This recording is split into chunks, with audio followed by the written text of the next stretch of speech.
you talk about the best gift you can ever give your kids to that. every single day. So I kept that journal through 3 moves over 18 years, or 15 years, I guess. And oh my gosh, they still cherish that thing. That's the one thing that will never leave their sight in their rooms. Was it only positive stuff, or did you put some other stuff in there everything. too? Hey, you're going through this. There's everything. Right. Big moments. So Great. you want something to do today for your first day? There you have it. I'm doing this. I love it. All right.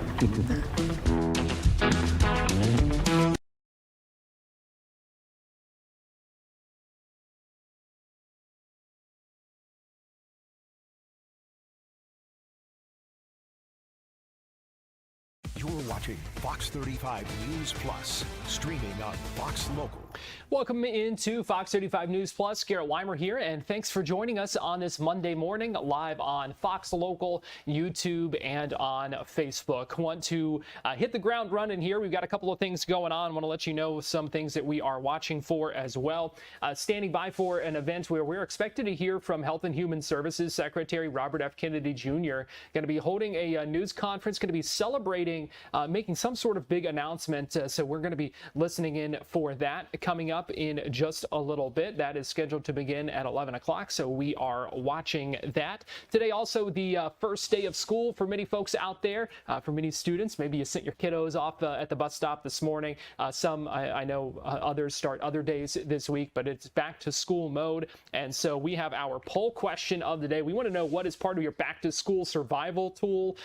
Coffee, umbrella, probably definitely a necessity here in Florida. Do you got to have your tunes, music, radio, or tracking the traffic? Go to fox35orlando.com/vote. Scan the QR code that you see on your screen right now. An early vote for the music. That certainly can set the tone in a lot of ways. Get those votes in. We want to know what's part of your back to school survival kit. Whether you're a kid, whether you're an adult, whatever the case may be, you all have to have different things to get us all through it. So cast your vote. We'll be checking back in on this coming up in just a little bit. I want to get you live right now, though, to the Orlando City Council workshop where true to the topic of back to school, talking about e-bikes. And we have heard a lot of discussion about how those should be handled with regulations across the state. Orange County Public Schools banning them on campuses for elementary and middle school students. And so just a lot of questions, a lot of things up in the air. And the Orlando City Council right now is discussing what an e-bike regulation ordinance might look like. So we're going to go ahead and listen in here as this conversation continues. This meeting started about an hour ago, but let's go ahead and listen in. Per statute, all e-bikes are supposed to have installed by the manufacturer a label somewhere on the bike indicating which class it is, but there's really nothing that prevents somebody from removing that label. We could likely impose an ordinance requiring that label remain in place, but from an enforcement standpoint and actually conducting stops by police, it's not very practical for an officer to see the label at a distance and use that as a basis. So how about, to stop. you know how mopeds have these little tags? Maybe. Oh, we would not be able to impose our own, like, Oh, I know we have to go to the state with that. We'll have to get legislation from the state, and it doesn't seem like they're being very cooperative right now with that. I know that some of these bikes, e-bikes, are being altered to function at a higher speed also, so they can go out there with the other motors and do whatever it is that they do, and blocking streets. And I know what a mess it can become for the police when you have all these guys, you know, riding. So. But it really strikes me that the state doesn't allow us to take legal action in terms of, you know, like give them citations or arrest them or whatnot on these e-bikes. Is that what you mentioned earlier? Well, so there are certain factual circumstances under state statutes where certain things with either an e-moto or in more limited context, an actual e-bike might violate certain criminal ordinances. For example, the street takeover statute is one where that can come up. There are hypothetical scenarios where it could violate other state criminal statutes, but as far as as far as regulation of general operation of e-bikes and bicycles, because state statute has explicitly made those violations civil in nature at the statutory level, local governments are preempted from making just for those the criminal. Just for the record, for how long have we been seeing these problems? 5, 7, 6, 7 years? I don't know. How long we've been dealing with this now? I'd say probably about 4 years or so. It's become more popular lately. Of course, everybody's looking at it across the nation.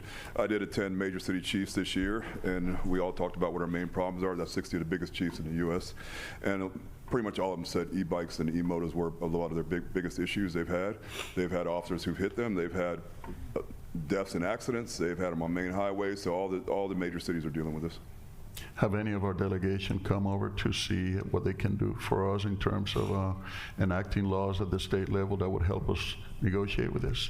You mean delegation as far as like who? Our legislators in Tallahassee. Oh, that's not my area of expertise. No, but what I'm saying, has any of them have come to see you about this? No. Okay. I just want to see that for the record. Thank you. I appreciate it. Okay, Commissioner Rose and Commissioner Sheehan. So I want, from an OPD community perspective, I want us to be cognizant collectively about age restrictions, because it does leave room for profiling, and we get hit with that enough in our cities and our communities. So I want us to be cognizant collectively. As you saw, the governor just vetoed the regulations and the stipulations that were in place. We'll have a new administration come January, but I want us to be, as a council, I want us to be cognizant, especially in the minority communities, where profiling is already a thing. So I want us to be cognizant of ages, the hassle it will be on law enforcement on how you regulate, how do you pick. I mean, we had a shooting and we didn't know that person shouldn't have been downtown anyway, right? When we think about ages and how that goes, I think we could be potentially placing our law enforcement officers in a very dangerous, not ideal situation. So I want us to be cognizant. The second piece I want us to talk through, how are we prepared for the kids? So September 8th, I think, is the date for OCPS and like true enforcement. How are we prepared as a city where bikes are just going to be parked anywhere? 1, 2, the theft portion of that. So if I can't bring if I'm a middle schooler, because that's the key, like I don't think OCPS thought through that there are kids who have to bike to school because they cannot get on a bus, right? How are we prepared for the theft, and how are we prepared with bikes just showing up in random places? So for us, it's a wait and see what actually does happen. When that does happen, that's a thought that's come across us. And what I think will happen, there'll be a lot of places where they just leave them and where they put them like you're saying. A lot of us, for us, it'll be getting with code enforcement to say, hey, there's something over here. A lot of it will be complaints, because a lot of the areas around schools are private property. So we'll deal with it as we get complaints, and we'll go one by one. But a lot of it, we will lean on code enforcement for assistance with that. Okay, thank you. Commissioner Sheehan. Yeah, I'm looking at the electric bicycles and more the chart here, and it says Class 3 bike with electric motor that only engages while the rattle is pedaling. It says pedal assist, but I think the Class 2 and Class 3 are transposed, because the Class 3 I think don't have pedals. And those are some discussion right now about what the e-bike regulations and what an ordinance might look like if the city decides to do that. You heard some conversation as well with the Orlando City Police Chief, Eric Smith, who was testifying and speaking as well at this workshop. We are getting ready to take a quick break right now here on Fox 35 News Plus. Want you to continue to get those votes in. What's part of your back-to-school survival kit? What is your back-to-school survival tool? Coffee, an umbrella, music, or a traffic update? Let us know. Go to fox35orlando.com/vote or scan the QR code that you see right now. We are going to leave this on the screen for about 30 seconds or so, give you time to get those votes in before we take a quick break here on Fox 35 News Plus.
Welcome back into Fox 35 News Plus. Our question of this hour, we want to know what is your back-to-school survival tool. Looks like half of you out there right now are saying coffee. Probably no coincidence that that's the majority right now, especially on a Monday like this. Fox35orlando.com/vote. Scan the QR code that you see on your screen right now and let us know. Maybe it's that. Maybe it's one of those options on the screen. Maybe it's something else. Let us know how you are surviving on this Monday, and for many, the first day back to school. We know there's some other school districts starting at other days this week, but it is certainly that time of year. We want to know how you're getting through. Let us know. You can also drop a line in the chat if you're watching on social, and let us know that way. All right, so it is just after 11 o'clock. We are just getting going here on Fox 35 News Plus. We've got a lot going on today. We're going to hear from Governor Ron DeSantis this afternoon. CFO Blazin Golia, we'll hear from him this afternoon as well. I want to get you right now, though, back to this discussion in Orlando. The Orlando City Council, they're having a workshop and have been discussing, asking some questions about some of the things that they might consider for e-bike regulations. So this is something that a number of different localities across the state have been discussing, trying to figure out ways to address. We know there was a state bill that both chambers approved that would set some statewide regulations that the governor vetoed. And so now many of these local governments trying to figure out what they want to do at the local level. And Orlando City Council, no different. They're discussing this, holding this workshop ahead of their meeting this afternoon. So let's go ahead and listen in here, see what else might come from this meeting as they discuss e-bike safety and regulations. If an adult is riding one of those on the street, they're supposed to have a license tag. There's certain things that they have to do. So it just seems like those are going to be easier to find, where the kids with the pedals can say, well, I turned off the E part of it. I'm just riding my bike that happens to have a battery that I'm not using. But the e-moto stuff has the speed, and which is the most, we've determined is probably the most dangerous part. And it seems like the bad actors are really gravitating towards that type of vehicle. Thank you. Commissioner Ortiz, then Commissioner Rose. Thank you, Mayor. One last question. What determines the point at where someone needs a license? A vehicle that rides over 45 miles an hour, or at what point do you need a driver's license or a license of any? If you're operating anything that fits the definition of a motor vehicle under state statute, that's going to require a license to operate on public So any streets. of those with the little motors?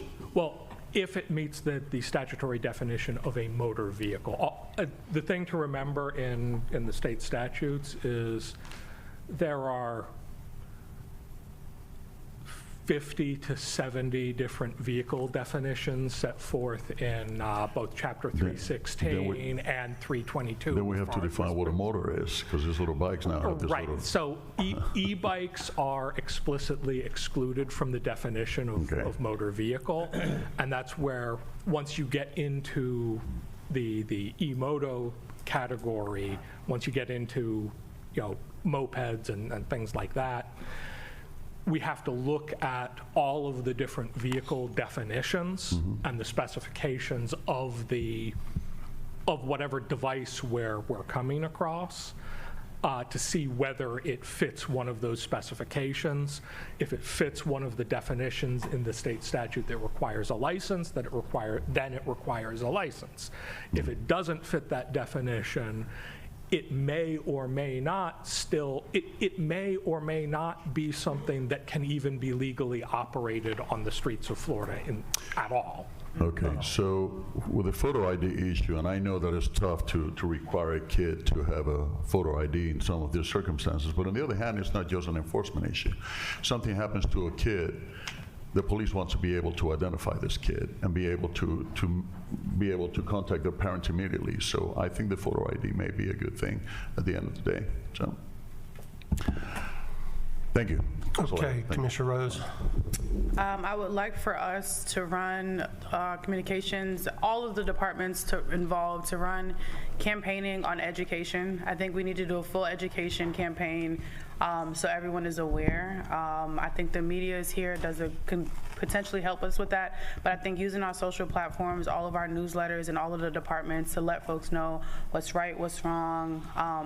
I don't think the scary OPD videos work, Chief Smith, because it causes confusion and causes more uproar than anything. But just like, even if you sat down and say, we welcome bikes, like in the positive manner, we welcome bikes, here are the rules, I think all of the departments should use their social media platforms to do so. So that's my closing remark. Okay, thank you, everybody.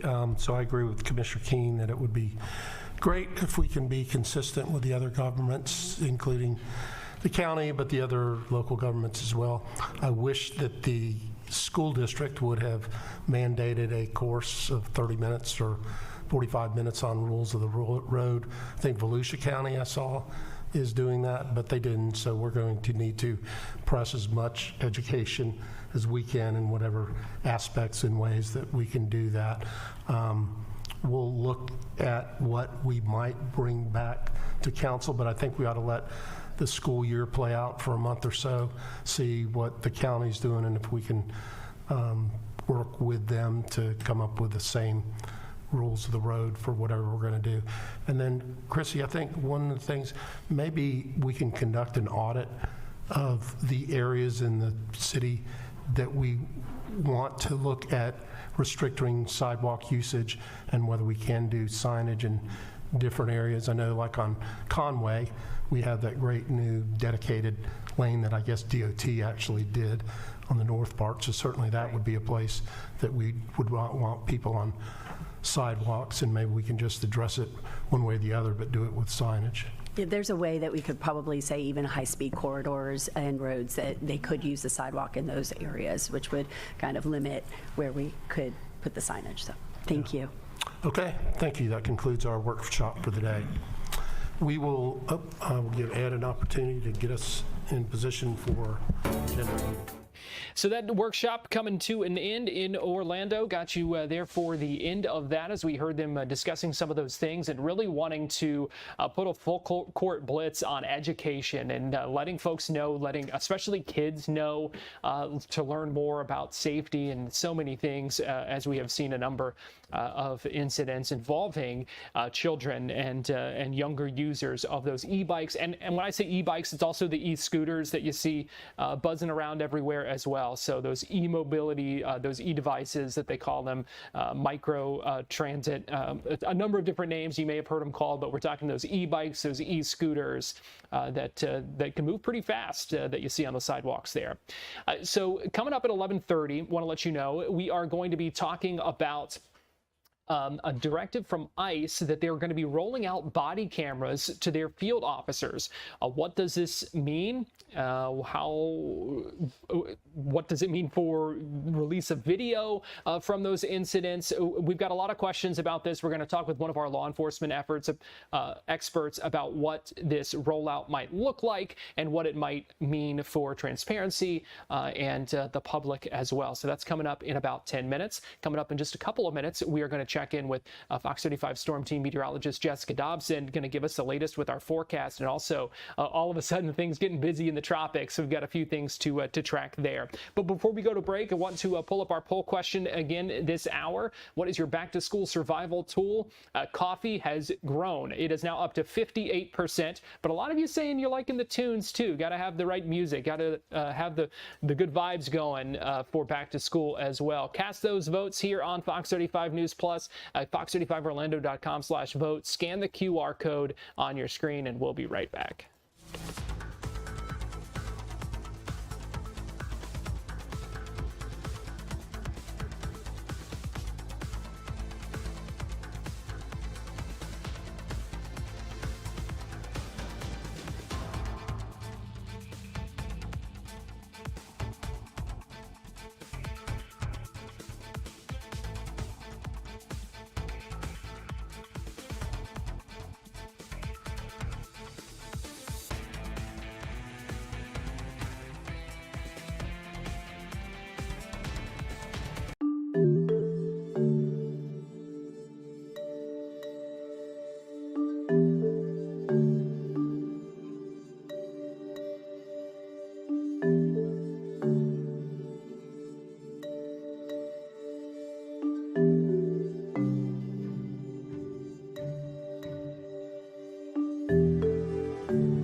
Fox 35 Storm Team Meteorologist Jessica Dobson joins me now. And Jess, we've got a lot to talk about because not just the weather, but things in the tropics to watch. I mean, all sorts of stuff here. It's like truly this weekend, everything just a complete turn of the page. Everything just switched and things started to get really active. We had been watching a couple of waves, of course, but yeah, definitely things turning a little more active. But at least here at home, it's going to be a little quieter weather-wise in terms of the shower and storm chances. Not quite as high as what we have seen, and especially this weekend. It got really, really stormy over the weekend. Loud thunder and lightning, at least at my house. And of course, now we're going to also contend with the heat as we head throughout these next couple of days. So over the next 12 hours, we're looking at temperatures that are going to continue to climb into the mid-90s for highs, a high of 94 this afternoon. Many of us reaching the mid-90s, but it's humidity, and you probably have felt it this morning. It was incredibly stuffy outside. We're looking at a feels like temperature as high as 105 to 108 at times this afternoon. So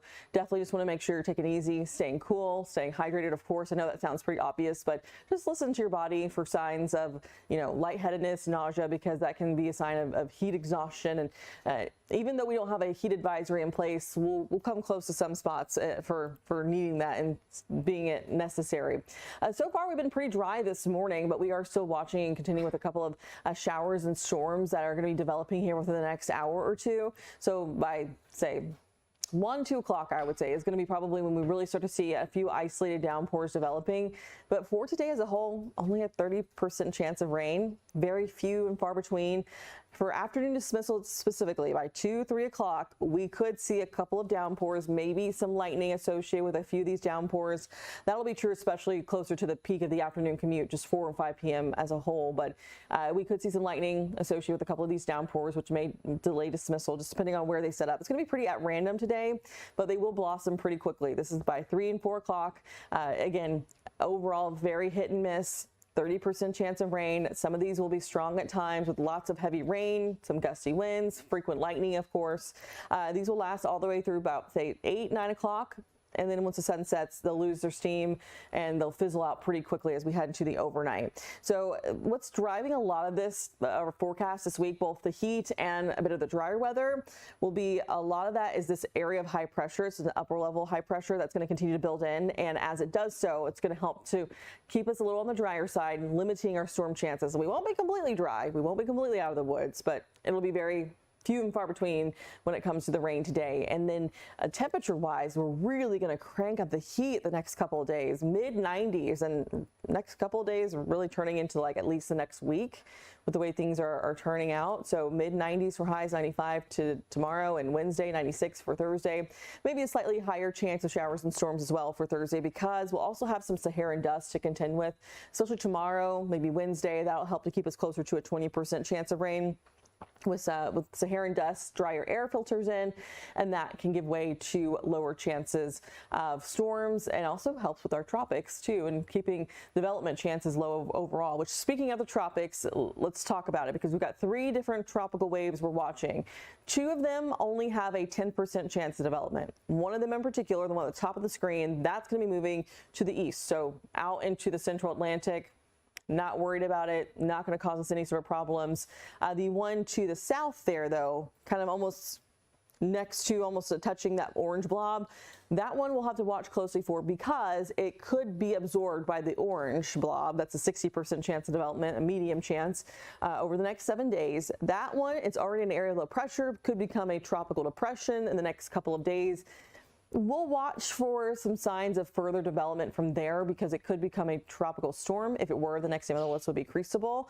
But other than that, it's got to battle some wind shear. There is still some Saharan dust. It's not the most, the best environment for development to continue, but it'll be something we're watching out for. It still, even with the steering of the atmosphere and the currents, it looks like it should remain a fish storm, maybe bringing with it, though, some beneficial rain to parts of the Caribbean. But again, next name on the list would be Cristobal. And yes, that is how you pronounce it. They have official pronunciations when it comes to the National Hurricane Center for each and every single name.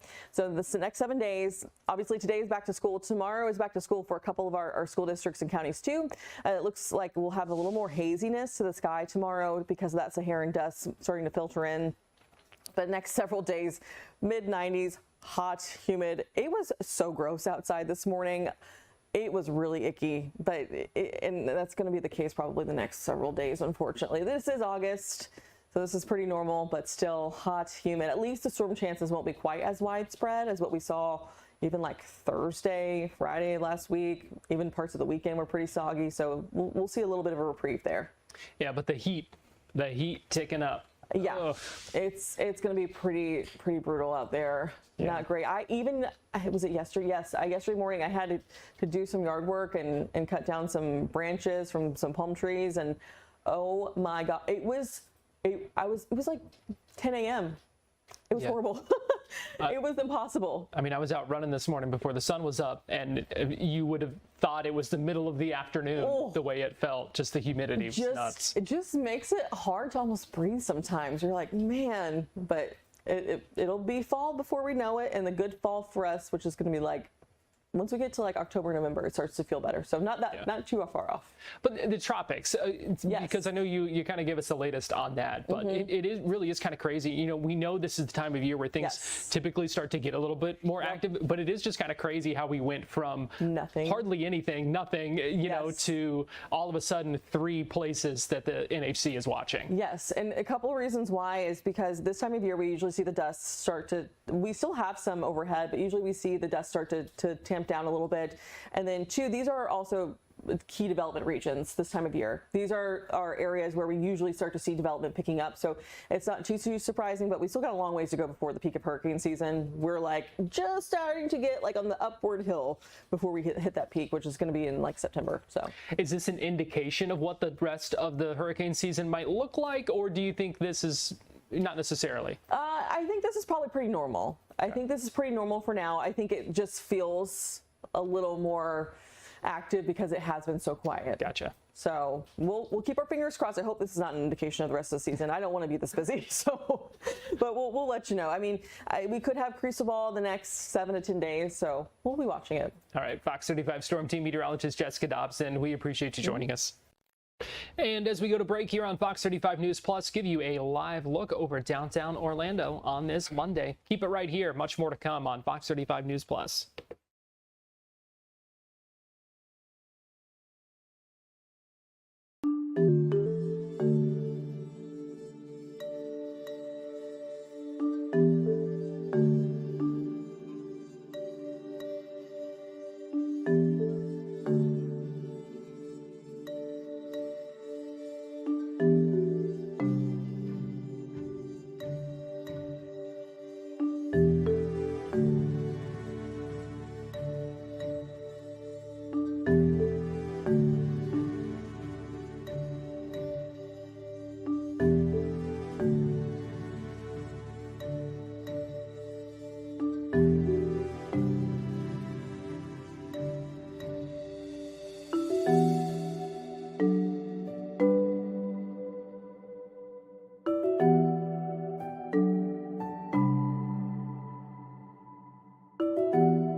You're watching Fox 35 News Plus, streaming on Fox Local.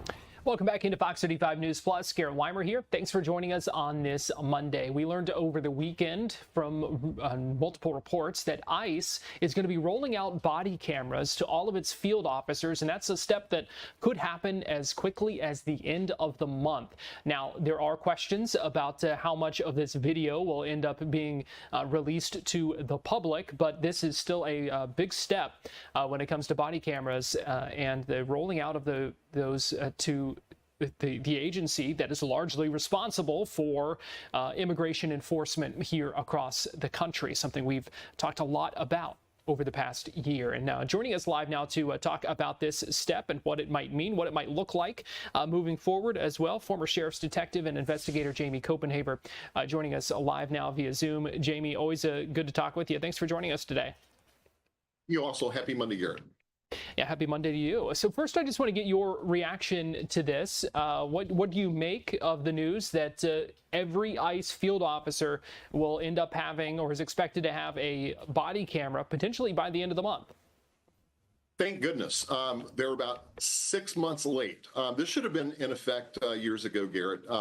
If you go and do a poll throughout the nation, most law enforcement agencies have and are issued body-worn cameras. Our federal agents held out until the end. Just the mere fact of all of the non-transparent operations that these men and women have conducted, and most of them right? I mean, they're out doing their job. This certainly will give some protection, I think, to our federal agents as it pertains to ICE. So why do you think maybe there was, what did take so long then? If you think this should have happened before, do you think there was maybe some hesitation for this, or was just this the way government works, trying to roll things out like this? What do you think maybe accounts for this happening a little bit later than you think it should have? Yeah, I mean, going back since January this year, Garrett, I mean, we had a government shutdown. There were no funding for any of these federal agencies for extra equipment. So that could have been part of it, that we haven't seen that since January this year. And then, policy. It's always been a policy that the federal agents aren't going to be as transparent as the local cops. I don't know why that is. I know that when I was at FBI at a task force, we certainly didn't have to give over a lot of stuff the locals would do. So I think that policy has changed. But more importantly, Garrett, I think the United States and the citizens have demanded better from our federal agents. And all of us want to see transparency. If you're in a shooting situation, we need to see the footage so we all can be on the same playing field, if you will. Let's talk about the video and what might like you said, you kind of talked about how policies are a little bit different when you're talking about federal agencies, the federal government, as opposed to, maybe a local sheriff's office or police department or something like that. How much of this video do you think will end up being made public? Well, once again, TBA, to be announced. We just didn't know what the internal policy is on releasing that video of any of these incidents in a timely manner. I want to go right down to Polk County and look at Grady Judd and his policy. If his officer or deputies are involved in a shooting situation, he always gets ahead of the optic, right, and lays it out for us. I would like to see a little bit similar actions by Mark Wayne Mullen up at DHS. They're slow walking a lot of these cases. And Garrett, I've got to tell you, I mean, we've seen that this past February and March and February, we saw a couple of shootings, 8 or 9 fatalities. We don't know if they're justified. They haven't really came out with a final report, but we need to have transparency with all of our federal agencies, in my opinion. Now, you mentioned the Polk County Sheriff's Office. They're actually one of the agencies that does not typically equip its deputies with body cameras, and that kind of segs right into the next question I have for you, because there is still, we have seen body cameras become much more ubiquitous than ever before. Many agencies do have them. Many of them, swear by them. In some cases, we've seen them release video often, but then there are some who don't. So just kind of take us inside that decision and how there is still some disagreement or reasons that some agencies don't necessarily want these or use these. Yeah, going right back to Grady Judd and Polk County. I mean, no body-worn cameras, but very transparent. He gets out before the press and behind the microphone, Garrett, on every incident and takes you through the entire power play, if you will.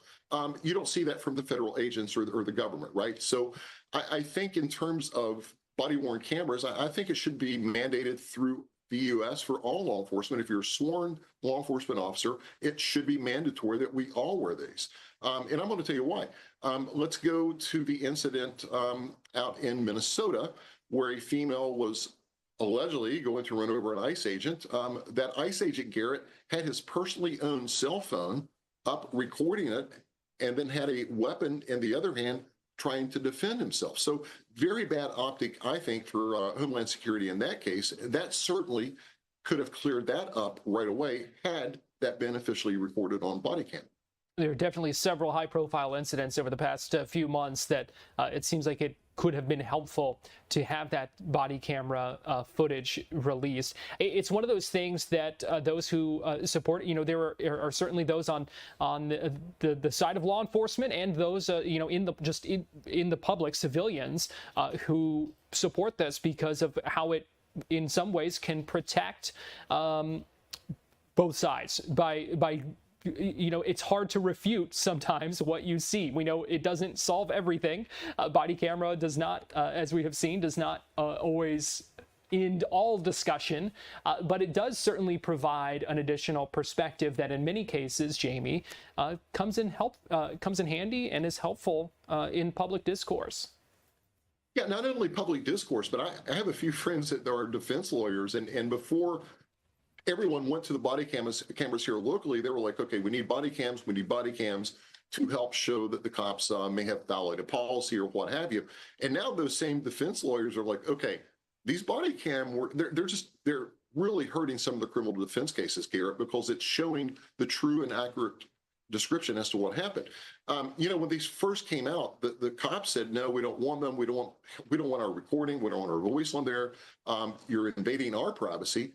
But now I talk to the guys on the street, they're like thankful they have body-worn cameras because it does help protect their credibility in these touch-and-go situations. So it's a give and take on both sides. Just segue, and I'm hearing Brevard County Sheriff's Office, Garrett, is going to an entire different body camera system. They don't have them currently. They're getting trained, but they're going to have new in-car and body-worn cameras right there in Brevard County.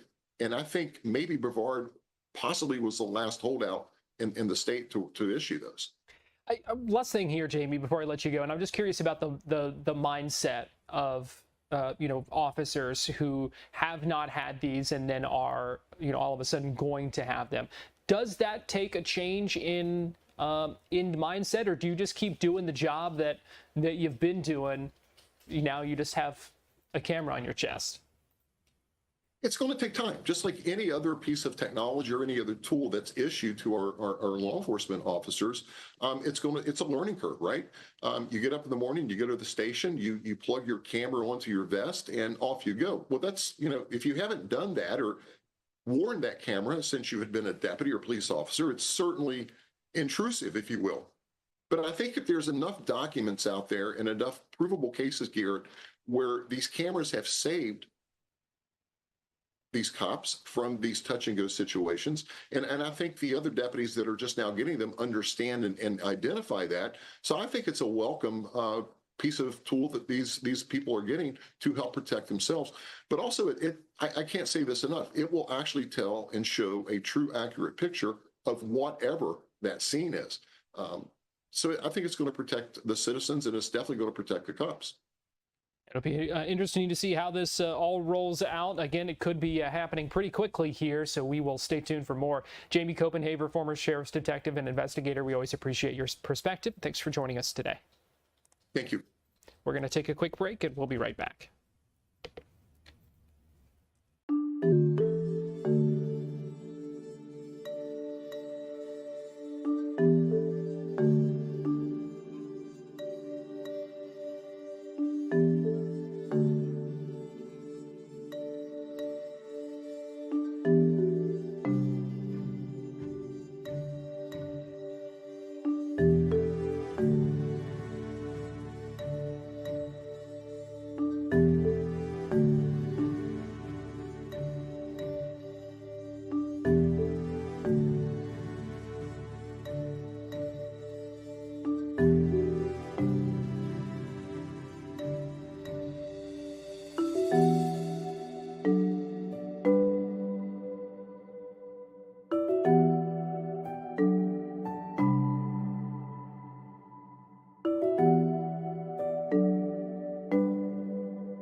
watching Fox 35 News Plus, streaming on Fox Local. Welcome back into Fox 35 News Plus. Garrett Weimer here. Thanks for joining us on this Monday, coming up on noon, and coming up in just a little bit. In fact, at the top of the hour, going to be joined by a legal analyst who's going to talk with us about a couple of high-profile things happening.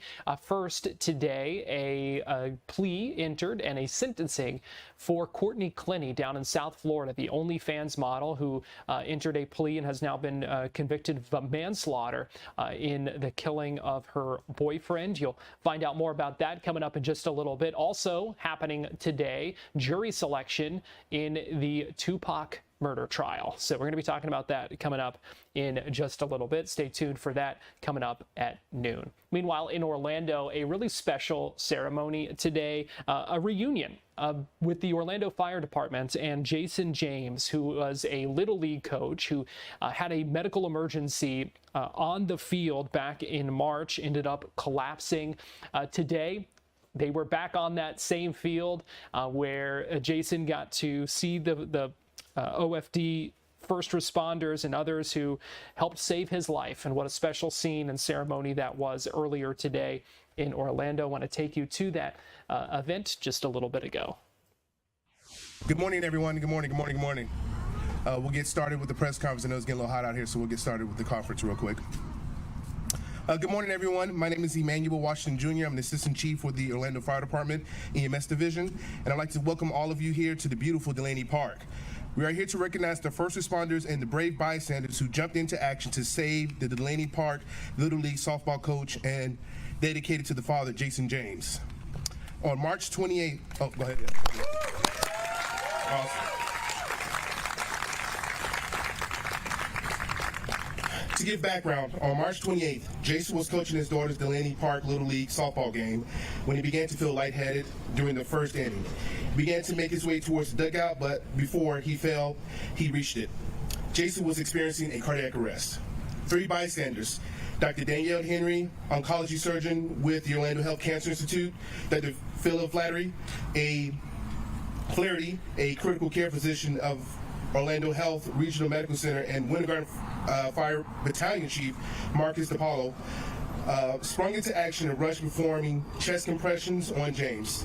At the same time, Adam Bittner, a friend of James, quickly grabbed an AED from the concession stand all the way over there. The AED was recently purchased by Delaney Park Little League. It was successfully deployed, and moments later, James regained pulse on scene. When Orlando Fire Department Engine 11 arrived, James was still on the ground, but he was conscious and talking. The Engine 11 crew consists of Lieutenant Kyle DeVirgilio, firefighter Aaron Spain, firefighter Christopher Figueroa, and firefighter Taylor Street. Took over EMS care along with AMR crews. James was transported to Orlando Regional Medical Center, where he performed enhanced medical care. The early bystander CPR and proper AED deployment undoubtedly saved his life. An important reason for he is here today. At the Orlando Fire Department, we also want to let you know bystander CPR saves lives, as every minute without CPR, a patient's chance of survival decreases by 10%. It took about 5 minutes for Engine 101 to arrive on scene. That would have meant James would have had a 50-50% chance if surviving cardiac arrest was not in it for those 4 bystanders who rushed in to save him. Success stories like this are why Orlando Fire Department offers free hands-only CPR for all City of Orlando residents through our Take Heart Orlando initiative. Our classes are led by Orlando Fire Life Safety Instructor Diana Stahl and her team. Since the launch of this program, Take Heart Orlando has helped training more than 150,000 residents here in inner city of Orlando with hands-only CPR. We encourage all residents to learn these important life-saving skills and take it further as we offer CPR certification classes at a discounted rate. Everyone can sign up today by going to orlando.gov/takeheart. So before that, we want to go ahead and invite the speakers up here. So first, I'd like to introduce Winter Garden Fire Battalion Chief Marcus DePaulo to the podium to share a few words.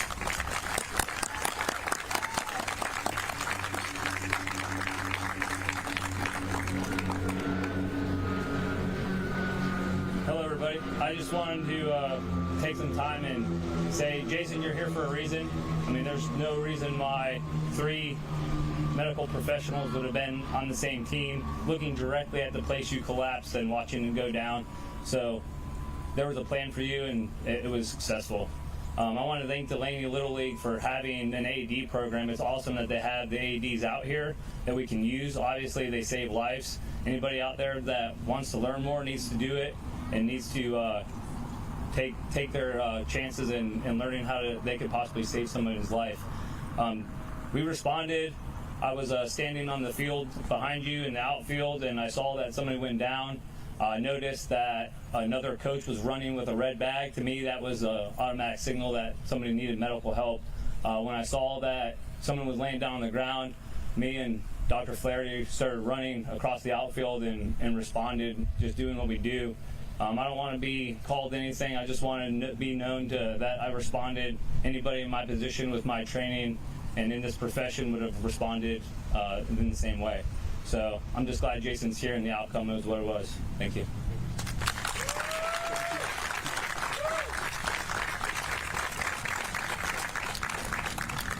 Thank you, Chief. Now I'd like to invite the doctors who were on scene to share a few words.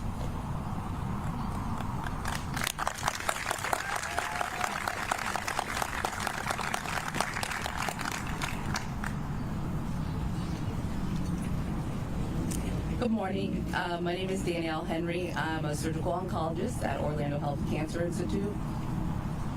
I'm Philip Flaherty. I'm a critical care medicine physician at RMC, Orlando Health. So first, I'd just like to say, Coach James, it was a privilege to be out here that day and be able to help in the way that we did. That day, we were just parents out here watching our kids play baseball and t-ball. And when we saw something was going on, we did what we do every day. It brings a different kind of emotion when you know that that person is a coach, a parent, a spouse, and I'm just so glad that things turned out the way that they did. You know, there's, you know, we don't want to be remembered as heroes, just as people that did what anybody would do, and that's it. Anyone can use the AED. It's not something that we use every day at work. Anyone can do CPR, and we're just privileged that we were able to do it that day.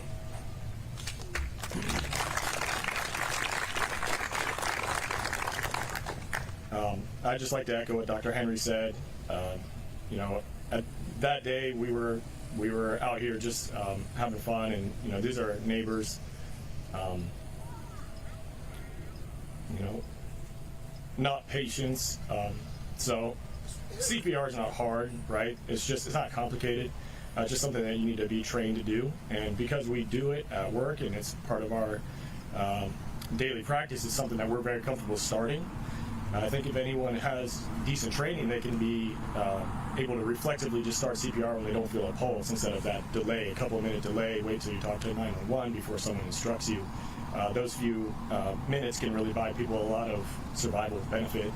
And even in a hospital, early defibrillation is or shock, electricity, you know, as soon as you can, that's how people survive. So having the AED nearby, knowing where it is, and having that be a reflex for somebody, which you will learn at basic BLS or CPR courses, to start CPR and get an AED simultaneously. You know, that's how we'll save lives and protect each other. Thank you.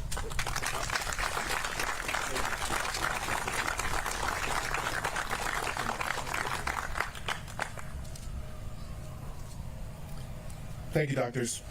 Now join me in welcoming Jason James to the podium. Jason.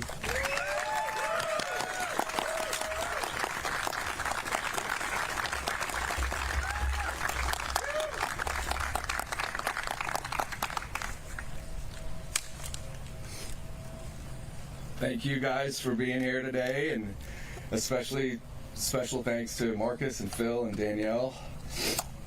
I'm so appreciative that you guys were here that day and were able to do what you did to get me home to my family. Without you and your knowledge and your quick actions, and Adam sprinting across the field without a question asked, he just darted across the field, knew exactly what to do and what to get and where to bring it. I may not be standing here today. That was an extended period of time that I was out. I was on the ground and without proper CPR and that AED being available, there's a really good chance I wouldn't be here today. So I want to thank you guys from the bottom of my heart for getting me home to my family that night and making sure that life can go on for us in a somewhat normal fashion. And without your life-saving techniques, I just truly don't know where we would be today. So thank you from the bottom of my heart. I hope this, reflects how important AEDs are in any place that large crowds gather. It was a morning like any other morning. It hit me out of nowhere. I mean, I was bouncing around playing catch with the kids. We were taking our team pictures that day. Had absolutely no indication that anything was wrong until I started feeling a little lightheaded. And, when I woke up, I just assumed that I had passed out or fainted and went to take that first breath, and that was clearly not the case. I got about a quarter of a way of an intake for my breath and realized there was something going on in my chest. Obviously, it was the broken ribs from the CPR, but that CPR is what kept my blood flowing and kept me coherent so that when I did wake up, I was not in a vegetative state. So thank you guys for everything you did.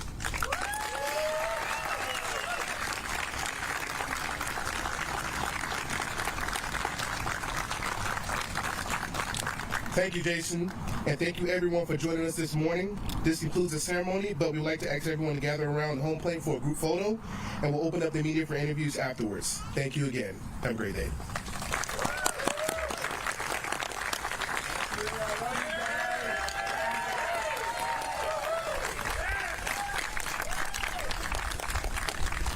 What a special ceremony there in Orlando earlier today. You could see and hear the emotion. Can only imagine what they're going through. Certainly very emotional for them to be able to meet with the bystanders and the officials who helped save his life on that very field back in March. We are going to take a quick break right now here on Fox 35 News Plus, and we'll be right back.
You're watching Fox 35 News Plus, streaming on Fox Local. Welcome back into Fox 35 News Plus. Garrett Weimer here, and thanks for joining us on this Monday afternoon, live on Fox Local, YouTube, and on Facebook. It is just afternoon, and we appreciate you joining us here today. Got a lot going on. Want to let you know a couple of the things coming up just a little bit later this afternoon. At 1 o'clock, we are expecting to hear from Governor Ron DeSantis, who is holding a news conference in Auburndale. Let me pull up for you. I've got a few more details about what's going on. He's going to be speaking at a, I believe, autonomous vehicle testing facility at the SunTrax Advanced Air Mobility and Autonomous and Connected Transportation Testing Ground. So a bit of a mouthful there, but that's in Auburndale and Polk County. Going to be talking there alongside the Florida Department of Transportation Secretary Jared Perdue. That news conference is scheduled for 1 o'clock. We will bring that to you live. Coming up on Fox 35 News Plus. Also at 1 o'clock this afternoon, we expect to hear from State CFO Blaise Ngolia, who is holding a news conference in West Palm Beach. So that we will give preference to the governor there, and with that news conference, if they start at the same time, you never know with these things. With our state leaders traveling across the state, never quite know when exactly that might start. But we will listen into those. We'll get you to both of those at some point this afternoon. Also want to let you know that around 1:30, we're also expecting to hear from the Hillsborough County Sheriff, Chad Chronister, who is going to be talking about a couple of arrests in some interesting cases. These are two separate fentanyl overdose death investigations. And as we have seen over the past few years, detectives being able to track down the source of that fentanyl and pressing charges. So these are a couple of cases where those believed to be responsible for those overdoses are now being charged with first-degree murder in those cases. These are a couple of cases from the sheriff that highlight the dangers of counterfeit pills that many times are laced with fentanyl, include things that you wouldn't know otherwise, that you wouldn't expect. And so we're going to hear from the Hillsborough County Sheriff coming up in just a little bit. Again, that's about 90 minutes from now. We'll try to take you to that news conference when it begins. Also want to let you know that this afternoon, President Trump is expected to swear in the new Attorney General, Todd Blanche, who has been in the acting capacity, but was just confirmed over the past few days by the Senate and is now going to be sworn in. I should tell you right now that event is closed press, so we don't have that. We won't be able to bring that to you live as the things stand now. If they end up opening that to press, we'll be able to bring that to you live. So we'll be watching for that. We'll see what ends up going on with that and try to bring that to you live if we can. So I think that is kind of the rundown of where things stand and what you can expect over the next couple of hours here on Fox 35 News Plus. Now, we are also keeping an eye on a couple of other things, a couple high-profile court cases, including one right out of South Florida. We talked about Courtney Clenny, who today was sentenced. She received her sentence after entering the plea deal. She is the OnlyFans model who ended up today entering a plea for killing her boyfriend during an argument in a high-rise in South Florida back in 2022. So it's been several years now. She spent several years behind bars, and that will actually be to her credit with her sentence today. So we are following up on that, and also the start of the Tupac murder trial as well in Las Vegas, with jury selection getting underway for that. So a couple of really interesting cases to talk about today, and we want to bring in A.V. Perez, who is a legal analyst and a content creator at AV to the 7th Power on YouTube. We always enjoy talking with you, A.V. Thanks for joining us today. Yes, thanks for having me back, Garrett. Lots going on. This is a very busy day. Jury selection is underway with the Tupac murder trial. I believe that's starting right now. But more importantly, what did take place this morning, as you mentioned, was Courtney Clenny accepting a plea deal and actually getting sentenced. This took place about 2 hours ago at this point. She was looking at 30 years, which is the maximum sentence for manslaughter in the state of Florida, but actually received 6 years. She has been incarcerated for about 3.5, almost 4 years, so she will get credit for time served. But the penalty that she faced is 6 years and 5 years of probation. Now, after doing some further digging, I did realize that, with this case, you had the Obumseli family in the courtroom this morning, as well as the Courtney's family in the courtroom as well. She signed the plea deal. The judge read her the plea deal, an 8-page document that is not made public to the family, not made public just yet. But there was a settlement agreement that had been reached in her civil case. This is the family of Christian Obumseli, and that order of dismissal. So that case was dismissed on July 21st. Now, that is around the time that this plea arrangement or these discussions started to happen in her criminal case as well. So this morning, it's one of those things where a lot of people think that that time is extremely light, but we do know that these two cases are connected. Yeah, I want to get your reaction to that, because if she was sentenced to 6 years in state prison and is effectively going to get credit for about 4 years behind bars, there are some who look at that and say 2 more years in prison, that's it. What do you make of that? Right. Again, there were also some facts that she needed, like a proffer, things that she had to admit in court this morning. One of which was the fact that she was responsible for the stab wound that led to Christian Obumseli's death, right? So that was one of the facts. It's very, very light. In fact, I was kind of shocked. My guess was kind of around the 10 to 15 year mark in the state of Florida. As mentioned, the maximum is 30 years. So with 2 years left, another big piece of the argument this morning in court that the prosecutors were actually raising is that they did not want Courtney Clenny to after her incarceration, profit off of this case. Meaning, will she be doing documentaries? Will she herself write a book? Things of the like that will bring profit to her. The state was very adamant on including that to the point where they will go to the attorney general in the state of Florida. Now, the defense, they stood up and said, well, that would breach her First Amendment right. So that is also an interesting thing that came out of this morning's hearing. What do you think may have been the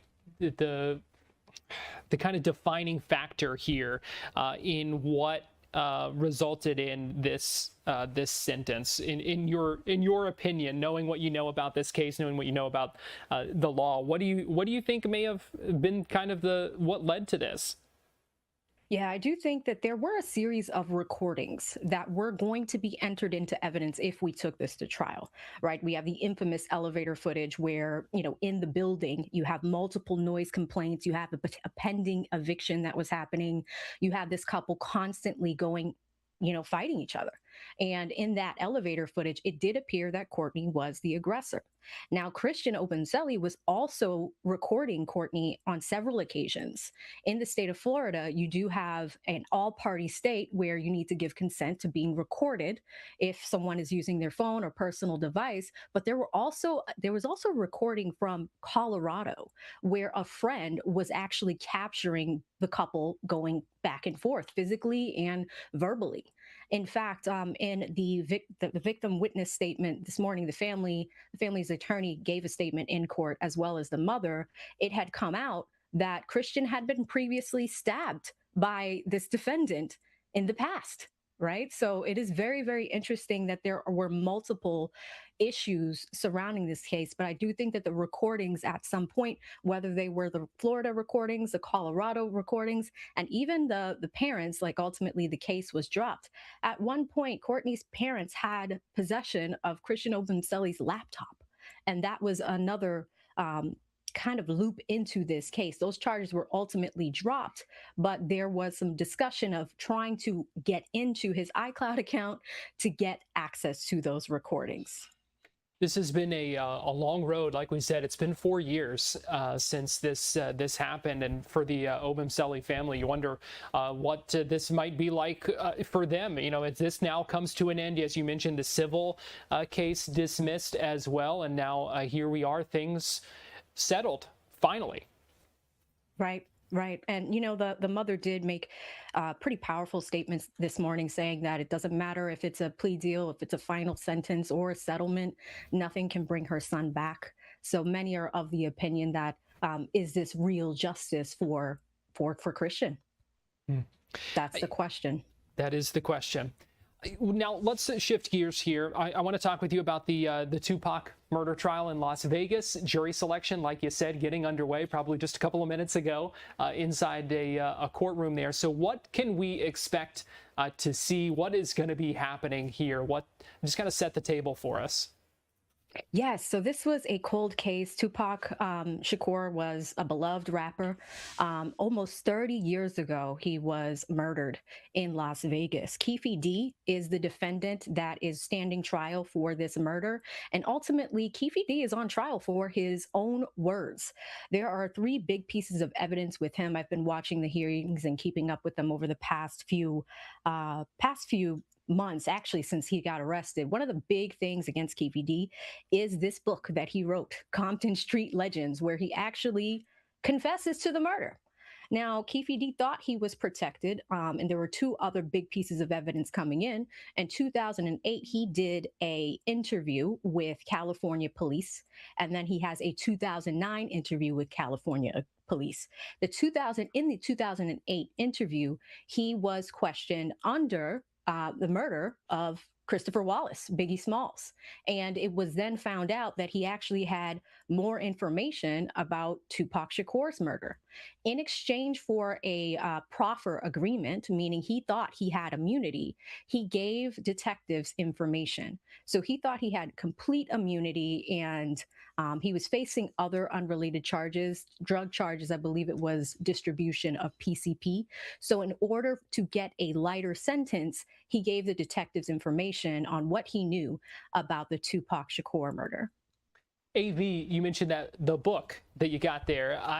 How is that going to? How are prosecutors going to use that as evidence in the trial? How do we expect to see that kind of play out? Yes. So the judge has actually ruled that this book is coming in. She did look at it as if it was a confession. And what makes it kind of worse for Keefe D is that there were a series of documentary interviews that he did starting in 2008, one of which was on BET, another one with Vlad TV, the Art of Dialogue, 2 YouTube channels, very popular YouTube channels, where he also confesses to the things that are written in this book. But now we see him doing interviews even up until this weekend in Nevada, claiming innocence, and that the things that he wrote in this book were fictional. They were not real. He did them, or he did these interviews and wrote the book for profit. So now we see Keefe D actually backtracking on what he has been saying for years. And the prosecutors say, hey, not so fast. The book is coming in. It is a confession, and we have other evidence that ties you to this murder. It is now to the point where Keefe D is saying that he was not in Las Vegas, that P. Diddy was not involved in the crime, and it is alleged, and he's written in this book, that P. Diddy had a hit on Suge Knight and Tupac Shakur for $1 million, and that money was paid to Keefe D. So we have a lot of statements that the defendant made that he is now retracting. And the things that he is saying in the interviews have been completely contradictory. The defense is going to harp hard on the fact that, hey, the things he said in that book were lies. They're not true. So I'm very interested to see how this case plays out. And the witness list for this one is interesting. Suge Knight is confirmed to be on the witness list and will be taking the stand. He was in the car with Tupac Shakur and was grazed while Tupac suffered from his gun injuries in a few days, ultimately perished. Going to be really interesting, like you said, to hear the testimony from some of those people. But if you're Tupac's or if you're Keefe D's a defense attorney, you got your work cut out for you here. My goodness. Oh yeah. Yes, this is Keefe D's 3rd set of a defense team. He started with an original attorney, had some challenges. I think he had a father-son team after that. As far as I can recall, this is his 3rd set of a defense attorney. But this defense attorney is very sharp. He wanted to take this to trial as soon as possible. I think he signed on with Keefe D at the start of the year. But they were ready for trial, and they did not want to waste time. This one has been in the works for just around the same time. Courtney Clenny was arrested in 2022. I believe that Keefe D was around 2023. So we are now looking at almost 3 years of incarceration for him. And Keefe D is, I believe he is a cancer survivor or is going through colon cancer or something of the like. So he wanted to take this to trial and actually reject a plea deal. The gentleman is in his 60s, so he is looking at what the rest of his life looks like. Can he beat this case? Last week, there was a final hearing where he actually requested a continuance because he is close to receiving enough money for bail, which is set at $750,000. The judge declined that request, did give him the opportunity if he makes bail to bail out. But this is also a big contentious part of the case as well. A lot of interesting stuff to watch there. AV Perez with the AV to the 7th Power on YouTube. Thank you so much for joining us. We always enjoy talking with you. Anytime, Garrett. Have a good one. All right. Take care. I want to get you live right now to Joint Base Charleston in South Carolina. You see Secretary of Defense Pete Hegseth just walked up to the podium, speaking live right now at the ceremony where they're actually going to be renaming this military base for the late Senator Lindsey Graham. We want to go ahead and listen in for a moment as Secretary Hegseth speaks live right now. But delivers hell.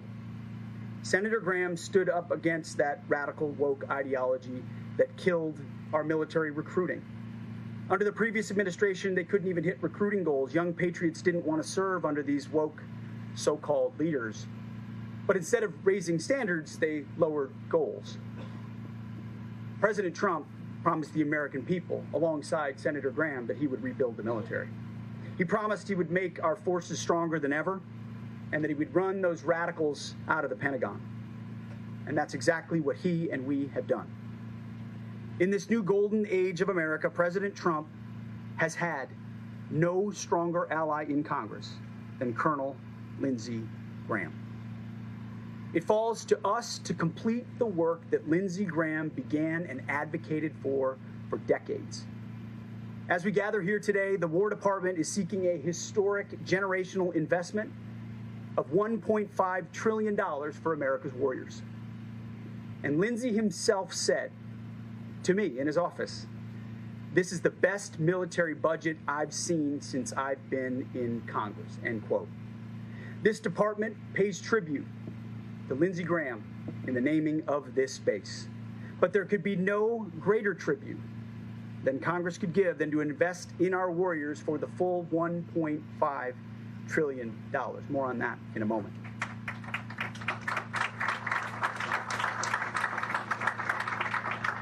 Fully funding our warriors would be one last great accomplishment for Colonel Lindsey Graham and a major part of his legacy.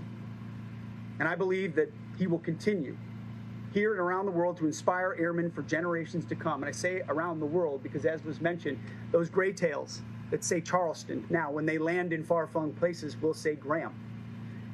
The world will remember that name. South Carolinians grow up with stories of legendary warriors from this state.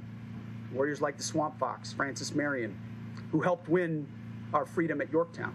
Like Lieutenant Irwin David Shaw, a pilot who gave his life in World War I. Or General Bernie McIntyre, who spent his final moments saving innocent lives. Or how about just a few weeks ago? President Trump gave the Medal of Honor to a Marine who fought the communists in the jungles of Vietnam, James Capers Jr. of Lee County, South Carolina.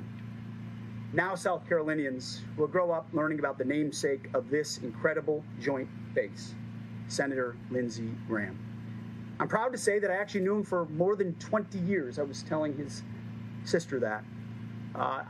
19 years ago, young lieutenant, First Lieutenant Pete Hegseth came back from Iraq, was a part of a veterans organization called Vets for Freedom that believed in the surge in Iraq and advocating for the troops on the ground.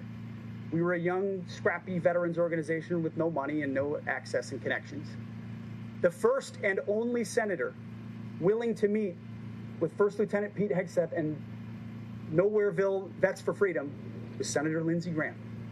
He welcomed us into his conference room, sat us down as a bunch of lieutenants and NCOs and others around the table, fresh back from Iraq, who wanted the right strategy. I'll never forget it in his accent. He sat there and he said, "Gentlemen, I can't do a Lindsey Graham accent. It always devolves into a Trump accent.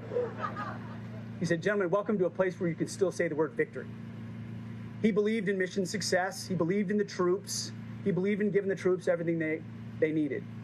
And he served himself. In fact, a few years later, Captain Hegseth was an instructor at a base on the outskirts of Kabul in Afghanistan. And who came to visit? Colonel Lindsey Graham. I had mentioned that we were out there at the counterinsurgency school and we could give him an update on what the Taliban was up to. Sure enough, during his reserve duty, there he was. Jet lagged as all hell, because that man had a schedule like nobody else. But he was there to hear from us because he wanted his ear to the ground from the troops of what was actually happening in the war in Afghanistan. Fast forward, I mentioned the military budget of $1.5 trillion.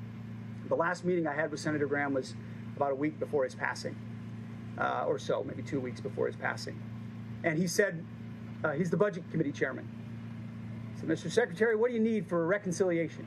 I said, well, in total, sir, we're going to need $350 billion for our military. That's what we believe gets us to $1.5 trillion. 115 in the base budget, 350 in reconciliation, and we'll be ready. He looked at me and said, how's 355 sound to you? He wanted to give even more than 350. He wanted to ensure our military was as equipped as humanly possible because he was thinking of places like this one right here. I saw firsthand as a young first lieutenant, as a captain in a combat zone, and as a secretary, the unwavering commitment of Lindsey Graham. And he knew that if you're going to seek peace, you have to be prepared for war. You have to have a prepared military. He talked the talk and he walked the walk. And now, 20 years later, thanks to his help in the Senate, this administration is breaking recruiting records. We're beating our goals. We're taking back the department from the wokesters, and we're making sure that Iran never has a nuclear weapon. Every president for a quarter century declared that they would not let Iran get a nuclear weapon, but they never did anything about it until President Donald J. Trump, and Lindsey Graham was right there for him in the Senate. And so now it falls to us to continue Senator Graham's work of building up our military, the hard work of defending this nation. And I know with full confidence that is exactly what we will do. Well done, Colonel Graham. We have the watch from here. So my fellow Americans, it is my honor to say welcome to Joint Base Lindsey Graham. May God bless the United States of America. Thank you.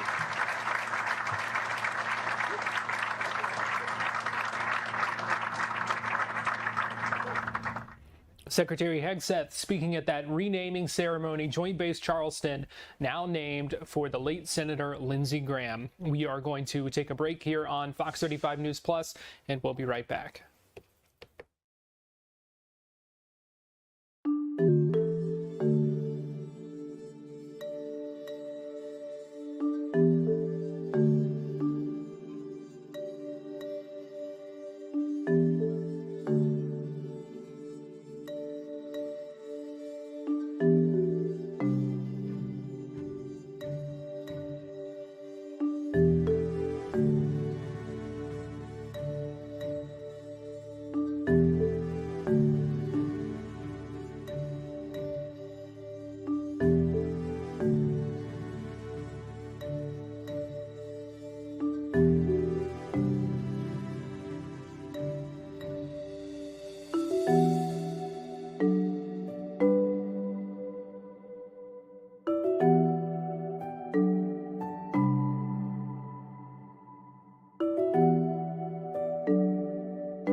watching Fox 35 News Plus, streaming on Fox Local. Welcome back into Fox 35 News Plus. Garrett Weimer here. Thanks for joining us. We are coming up on 12:30 on this Monday afternoon. We appreciate you joining us live on Fox Local, YouTube, and on Facebook. I want to get you to a news conference earlier today where we heard from Secretary of Health and Human Services Robert F. Kennedy Jr. At a news conference where he was talking about the impact of chemicals in food, ultra-processed foods. This is part of his a number of initiatives that he has spearheaded since taking over DHHS that really looks at the health of food, food dyes, additives to food. And he was speaking at a news conference earlier today where he also talked about the importance of eating healthy, some of these rules that are in place, some loopholes that can be closed. Here's what RFK Jr. had to say just a little bit ago.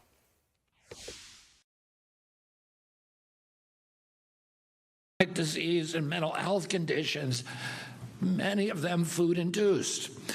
We cannot spend our way out of a chronic disease epidemic while ignoring the things that are making Americans sick. Food is the most powerful weapon that we have in our arsenal to change the trajectory of the chronic disease epidemic. Parents should not need a chemistry degree to understand what their children are eating. Americans deserve real transparency, they deserve real food, and that brings me back to grass. When I came to HHS, I asked the FDA, how many ingredients do we have in our food? And they said they didn't know.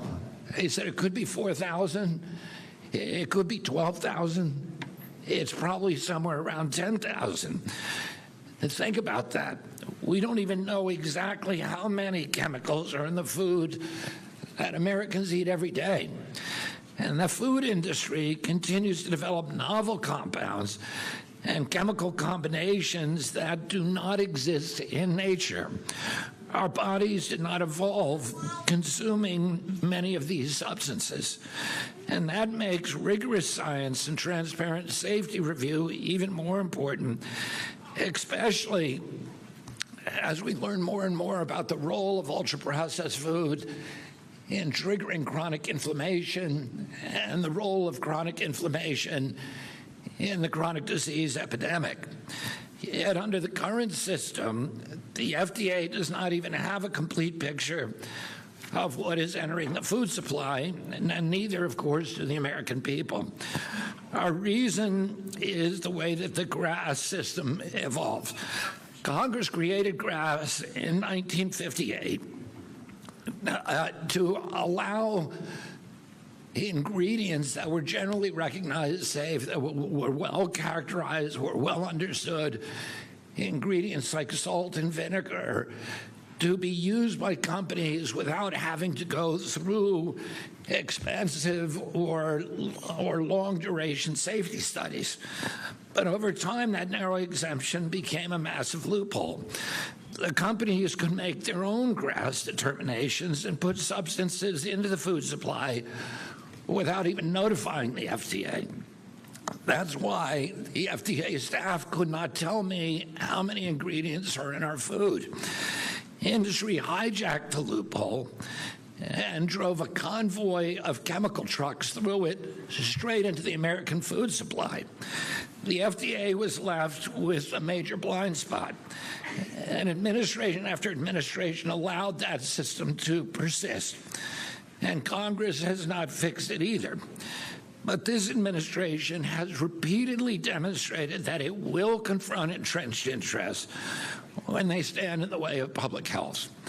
And that's why President Trump today are taking action that should have been taken decades ago to fix this broken system and to close the GRAS loophole once and for all.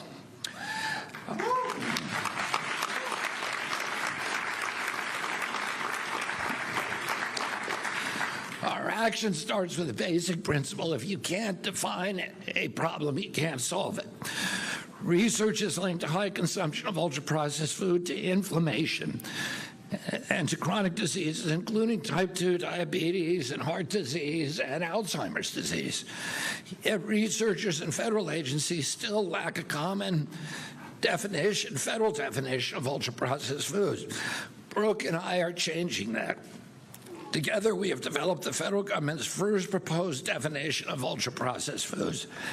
Thousands of Americans, researchers, consumer organizations, and members of industry provided input to this process over the past 10 months. For the first time, we will have a consistent federal framework to study these foods, to understand their effects on human health, and to build stronger and lasting nutrition policy.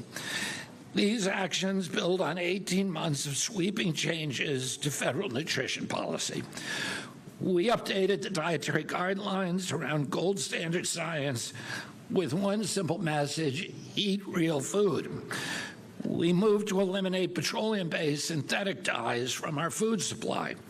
Nearly 80% of medical schools across 36 states committed to expanding nutrition education to more than 40 hours.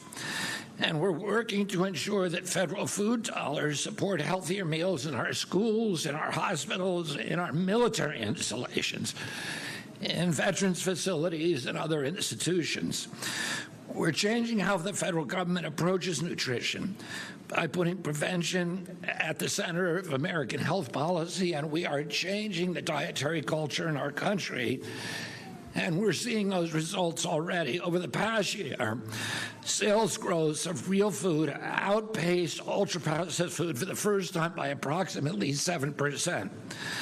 And industry is responding. Food companies across the country have made extraordinary commitments to reformulate their products and remove artificial dyes.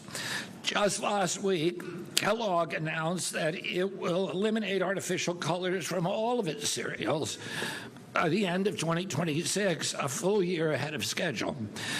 Kraft, Heinz, General Mills, Nestle, ConAgra, J.M. Smucker, and Utz are all among the companies that have also made major commitments to remove artificial colors and many other additives from their products. This is a fundamental shift. We are changing federal nutrition policy.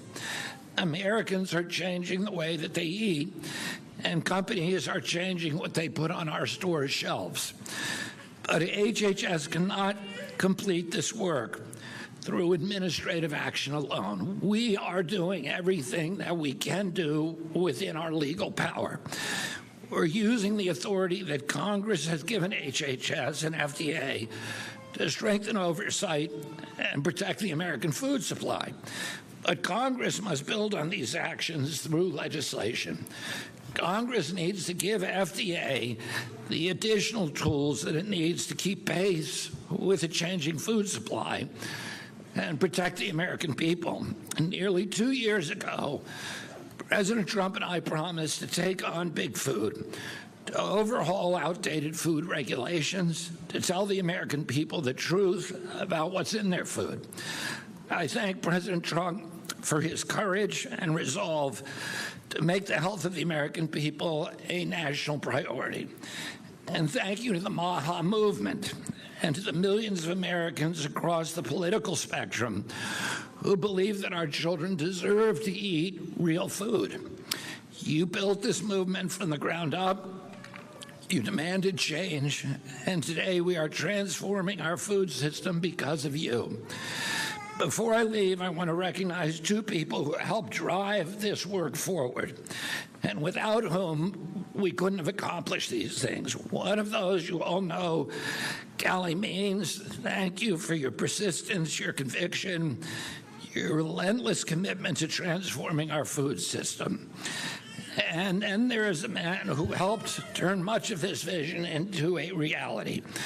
Kyle Diamantes has been one of the most important driving forces behind our food policy reforms from the beginning. He led the FDA's human food programs with professionalism, discipline, and unwavering focus on the health of the American people. And now, as acting FDA commissioner, he is leading the entire agency at one of the most consequential moments in American history. Kyle is thoughtful, he's steady, he's respected by everyone who works with him, and he gets things done. That was Robert F. Kennedy Jr. speaking a little bit earlier today, talking about some of their policies over the past year, and also interesting to see him talking about how Whole Foods have increased in sales over the past year as well. I want to just touch on a couple of things here before we go to break. We are continuing to monitor the situation in the country of Colombia this afternoon, where the death toll has now risen to 47 after a magnitude 7.4 earthquake there. So we're continuing to follow that. I also want to direct your attention to a post on Truth Social just moments ago from President Trump. Going to pull that up for you here now, saying, I see that representatives of the Islamic Republic of Iran are asking for compensation for the damage done to them during the last 5-month military conflict started because they will not have a nuclear weapon, even though it was never mentioned in any of our negotiations or meetings.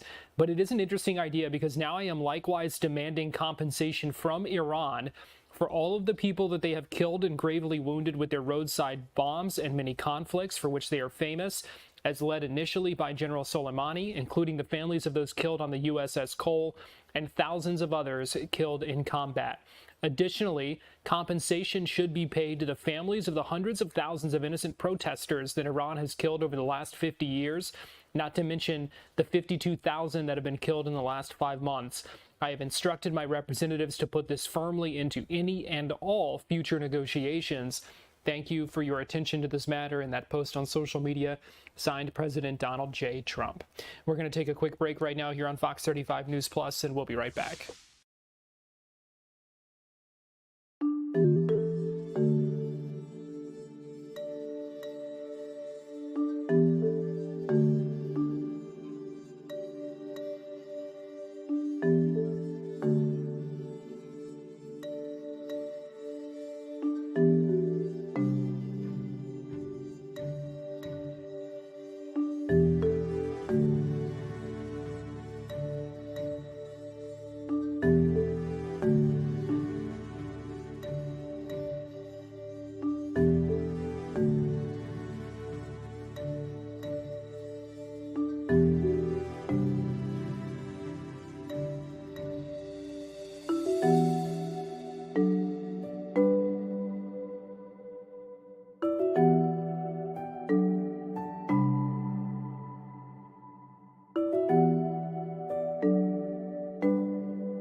You're watching Fox 35 News Plus, streaming on Fox Local. Welcome back into Fox 35 News Plus. Garrett Weimer here. I want to give you a live look right now in South Texas, where you are seeing U.S. Agriculture Secretary Brooke Rollins speaking live right now in Texas, talking about the New World screwworm and some steps to protect American agriculture.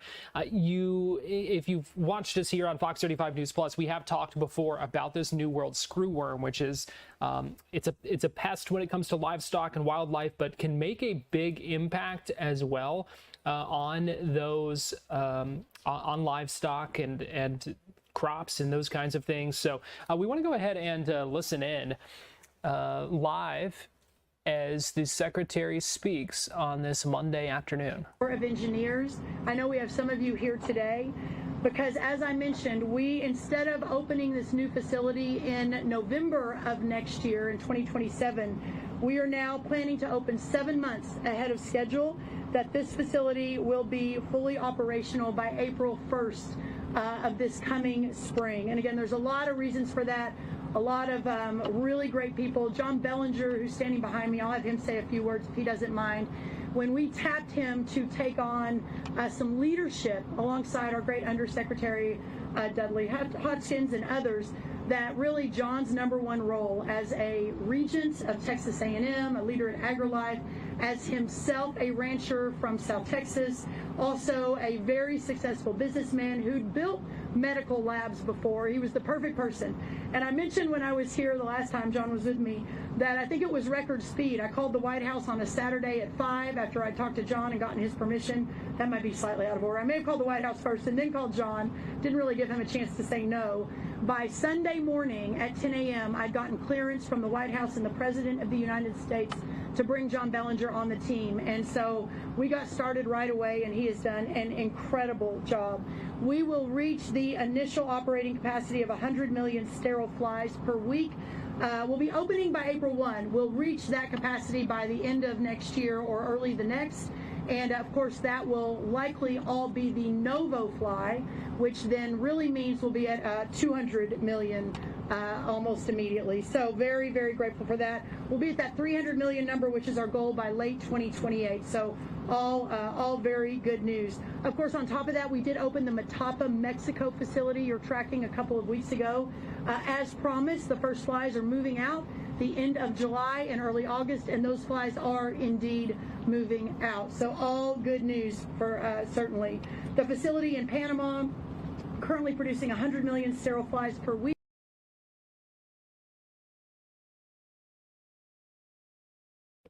It sounds like we are having some issues with the feed there in Texas, but I want to get you live right now to Las Vegas, too. We were just talking about jury selection for the Tupac murder trial. I want to listen in, the judge speaking right now at the beginning of that process.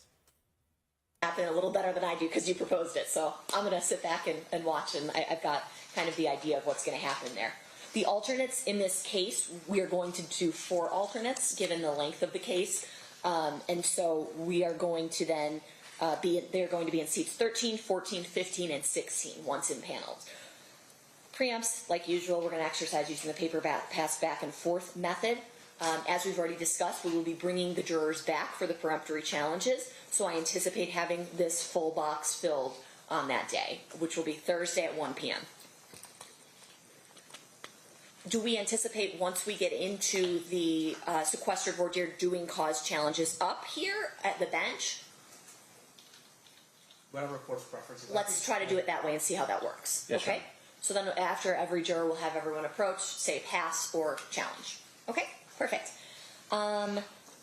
If you exercise all your preempts, you must use one on the alternate chairs. Mr. DiGiacomo brought up a very good point because we have extra peremptory or extra alternates here. You are getting an extra peremptory challenge. So you're going to get 10 total. Your last 2 have to be used on those alternate chairs, okay? Yes, ma'am. Waiver of 1 challenge is not a waiver of all. And then, like we just talked about, the challenges for cause will be up the bench after each side is finished with their questioning. If it happens earlier, you just don't think this is a suitable person, and it becomes very apparent, and you just guys want to approach in the middle, let's do it that way, okay? We don't have as many issues, ultimately, with other jurors being tainted by aunties, so we can do a deeper dive than usual, given the individual sequestered nature. Yes, Your Honor. So, anything else? No, Your Honor. All right, let's bring in the jury. All right, the jury.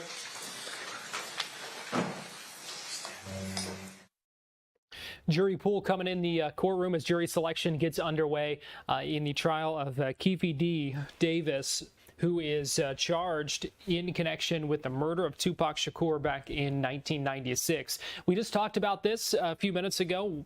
some of what might come out of that trial with AV Perez, one of our legal analysts, and she's a content creator with AV to the 7th Power on YouTube. So if you'd like to find that interview, you can find it on Fox Local and on YouTube. Right now, we're going to step aside, take a quick break right now here on Fox 35 News Plus. Again, we are getting closer to 1 o'clock, where we expect to hear from Governor Ron DeSantis in Auburndale and CFO Blaise Ngolia in West Palm Beach. So a bit of a busy period ahead here on Fox 35 News Plus, so you won't want to go anywhere. We'll have much more coming up in just a couple of minutes.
You're watching Fox 35 News Plus, streaming on Fox Local. Welcome back into Fox 35 News Plus. Give you a live look right now. Secretary of War Pete Hegseth meeting with service members after that base naming ceremony at Joint Base Lindsey Graham. You see him. It looks like he might be getting ready to speak with those service members. So we'll go ahead and listen in live for a couple of minutes. No doubt. Well, we also had a chance to rename this base today after an incredible senator. So you are now standing on Joint Base Lindsey Graham.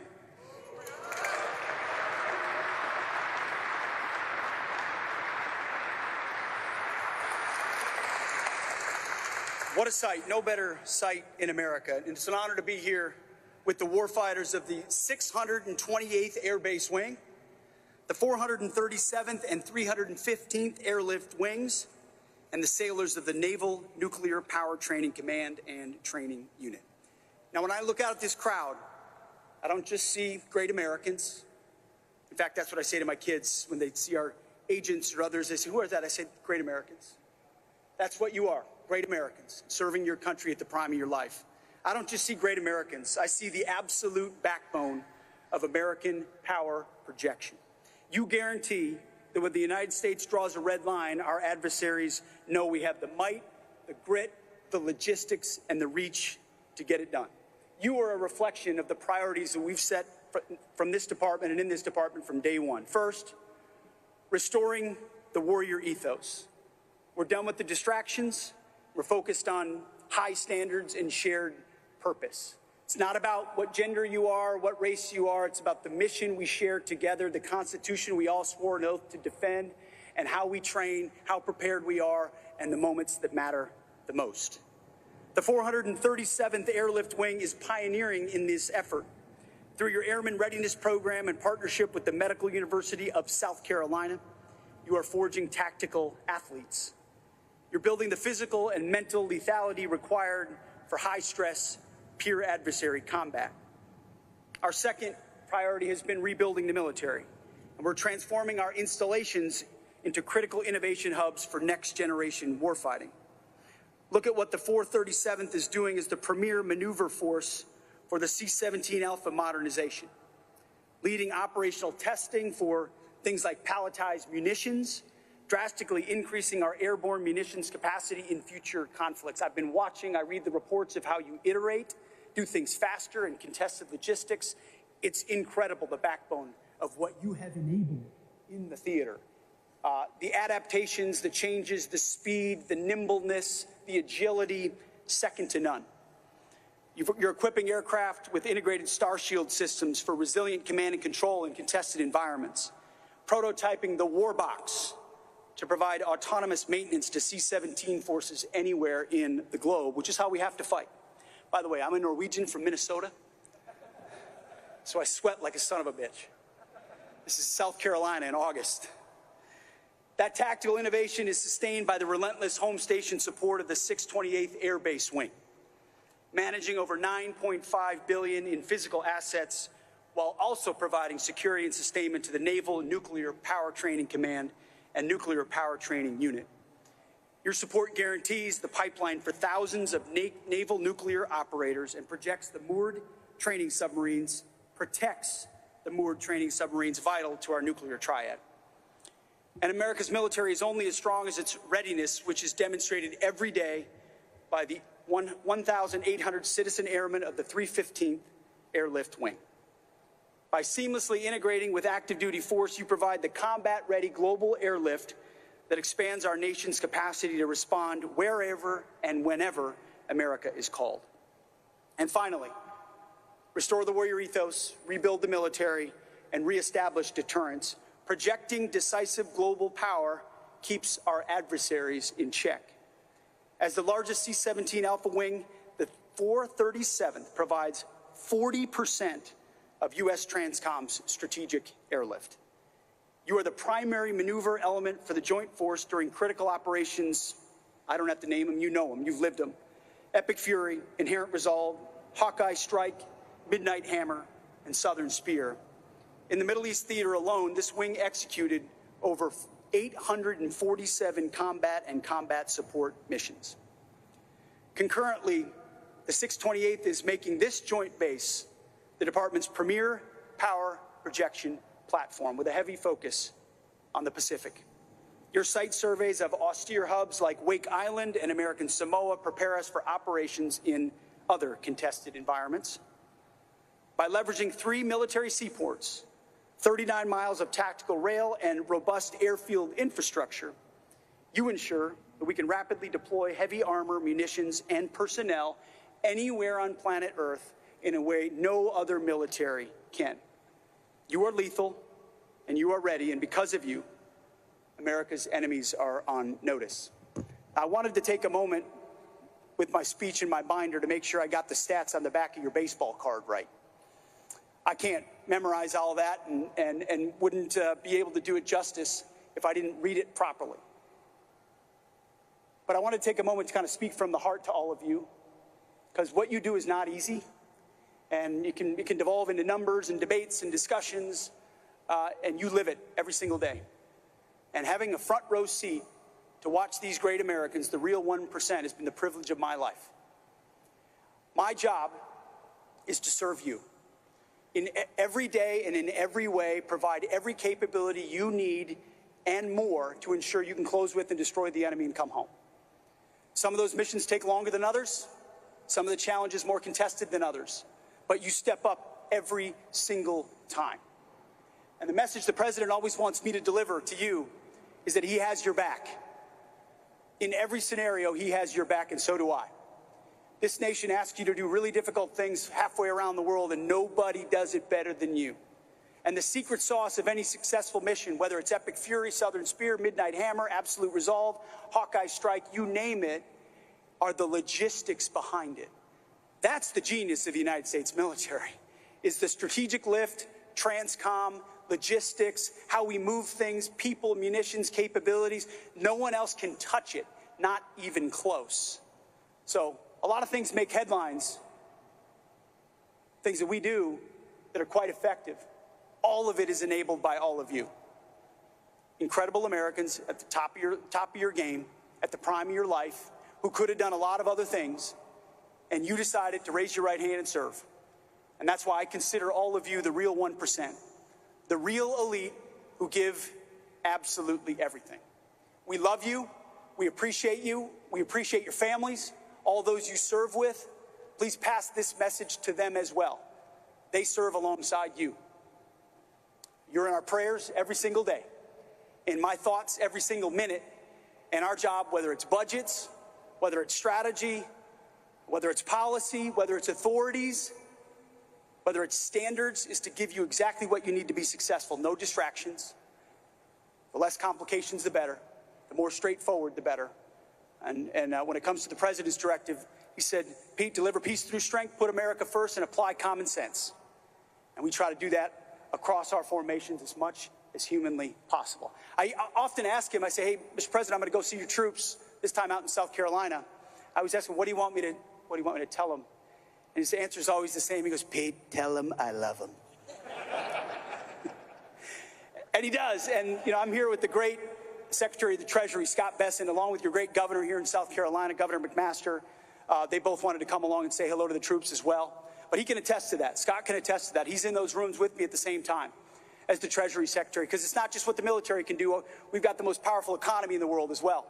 And when you've got a motivated Treasury Secretary who can pull a lot of levers because he knows how to do it, he can put a lot of pressure on adversaries. So actually, I'll give a moment here to the governor and to the secretary. But first, ladies and gentlemen, give a warm welcome to the Secretary of the Treasury, Scott Bessent.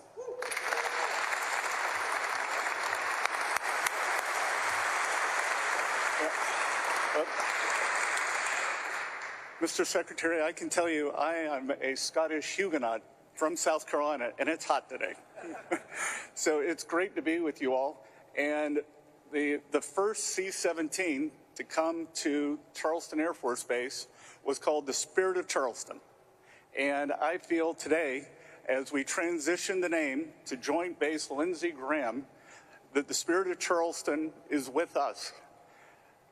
One of my ancestors fought with Francis Marion, the Swamp Fox, which I think I'm going to get in trouble here, is also my Secret Service name. And I didn't. Well, when I chose it, I didn't realize it had two meanings. So, but I can tell you that everybody who came before you all would be so proud to see you all standing here on the 250th anniversary of our great country. And Senator Graham loved the military. And at the end of the day, that no matter where he went, he was just that young man who was in the force and from Central South Carolina. I saw him in Ankara, Turkey at the NATO summit on the Tuesday. He passed away on Saturday, and he was at the table next to me, and he leaned over and he said, Scott, what the F are we doing here? You're from Little River, and I am from Central South Carolina, but here we are. So I think he would be so proud. When I travel the world and I see these C-17s sitting at the bases, or in quieter days, when I lived here in Charleston, and I'd sit on my side porch overlooking Charleston Harbor, and I'd see these great planes come in and know that it was all of you, and they were coming, supplying the world, moving troops, moving supplies, moving munitions, and whether it come from the Middle East, I know that this base was largely responsible for the evacuation out of Kabul, the 2 weeks, and one of the pilots said, sir, we had 30-hour days. And I said, well, how does that work? And he said, the time zone change. So congratulations to all of you, and thank you for what you do. What we do at Treasury is when I look, someone asked me, other than Alexander Hamilton, who are the great Treasury secretaries? And they were the ones who financed the wars. It was Salmon Chase who financed the U.S. against the Confederacy. Secretary Morgenthau, who raised the money that the U.S. saved the world during World War II. And as the Secretary said, peace through strength, I will hope that I will never have to go down in history as having to raise the money to save the world, because everything you all did in advance is so important that peace through strength, from whether it's Midnight Hammer, the Epic Fury, we are showing our adversaries that the United States, we stand up for our allies, we stand up for our values, and it is great to be with you all here today. And now when I travel around the world, I will no longer see Charleston on the planes. I will see Joint Base Graham, and I will think of all of you who I met here today. So thank you very much. And that event continuing as we are hearing several, now the South Carolina governor speak to service members at what is now known as Joint Base Lindsey Graham in North Charleston, South Carolina. Let me give you a live look at two different spots across the state of Florida. One on the left in Auburndale at an air mobility and autonomous transportation testing ground. You can see what appear to be some air taxis and a couple autonomous cars as well. We're waiting to hear from Governor DeSantis and Transportation Secretary Jared Perdue at a news conference any minute now. On the right, give you a look in West Palm Beach at the fire department there, where we're waiting to hear from State CFO Blazin Golia, who is also the state's fire marshal. He's expected to speak, hold a news conference where he's going to be handing out some checks, talking about funding for firefighters, and he often has very laudatory words for first responders and the work they do in communities all across the Sunshine State. So we are waiting for these news conferences to start. Both of them should start any minute now, so we will keep an eye on that. We'll get you to them when they do get underway. Right now, we're going to step aside, take a quick break here on Fox 35 News Plus, and we'll be right back.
You're watching Fox 35 News Plus, streaming on Fox Local. Welcome back into Fox 35 News Plus, continuing to give you a split-screen view here in two different cities across the state of Florida. Auburndale on the left, you see the SunTrax Air Ground. It's a testing ground for some autonomous vehicles and air mobility. You see a couple of air taxis there. You also see some what looks like a Waymo there, and maybe another autonomous vehicle as well. So we're waiting to hear what the governor has to say. He's going to be with the Transportation Secretary, and it appears he is not going to be speaking right away because still nobody in those chairs that are right out in front of the podium. So this is a news conference scheduled for 1 o'clock. It obviously getting a bit of a late start here. We'll keep our eye on it. We'll get you to it as soon as it begins. On the right, at the giving you a look in West Palm Beach at the West Palm Beach Fire Department there. Where we're waiting to hear from Blaise Ngolia, the state's chief financial officer, and in that role is also the state fire marshal. So he's expected to hand out some funding, as he often does, for fire departments all across the state, and often praises the work of firefighters and the work they do as well. So we will get you to those news conferences. In fact, it looks like that one might be beginning here in just a couple of minutes. A couple of papers put on the podium there. As we give you a live look in West Palm Beach. Welcome back into Fox 35 News Plus. Garrett Weimer here. We appreciate you joining us. Also want to let you know that at the bottom of the hour, we're expecting to hear from the Hillsborough County Sheriff over in Tampa. Going to be talking about a couple of fentanyl overdose cases and death investigations that came from those, really highlighting the dangers of counterfeit pills. It's something that you may have heard. We know there are a number of police departments that have that messaging even on their police cruisers that say one pill can kill. This is something that they talk about a lot, the dangers of counterfeit pills, not knowing what is in them, when something could be laced with fentanyl or have a higher dose of something than you may be expecting or used to. And so that's what we're going to hear from the Hillsborough County Sheriff, going to be holding this news conference about 20 minutes from now. So we'll be monitoring that. If we're listening in to Governor DeSantis, we'll have the Hillsborough County Sheriff for you coming up a little bit later. But he's going to be talking about two different cases, two overdose cases, where investigators and detectives were able to track down the source of that fentanyl, of those pills, and ended up charging the suspects in both of those cases with first-degree murder. That's something that we have seen more and more been a big focus for law enforcement to be able to track down and try to hold people accountable for overdose deaths. And so we are waiting to hear more from the Hillsborough County Sheriff. Again, that news conference coming up around 1:30 this afternoon, and so we'll get you there at some point this afternoon as well. Well, I am now seeing CFO Blaise Ngolia, who is right there, about to be introduced at this news conference in West Palm Beach, and so we're going to go ahead and listen in live as this gets underway.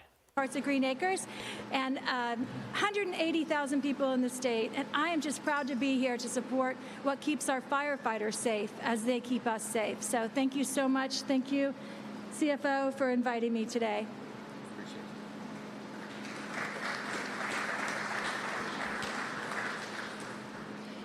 Hello, everyone. I'm Peggy Gossett-Seidman, State Representative for Boca Raton, Highland Beach, and Southwest County.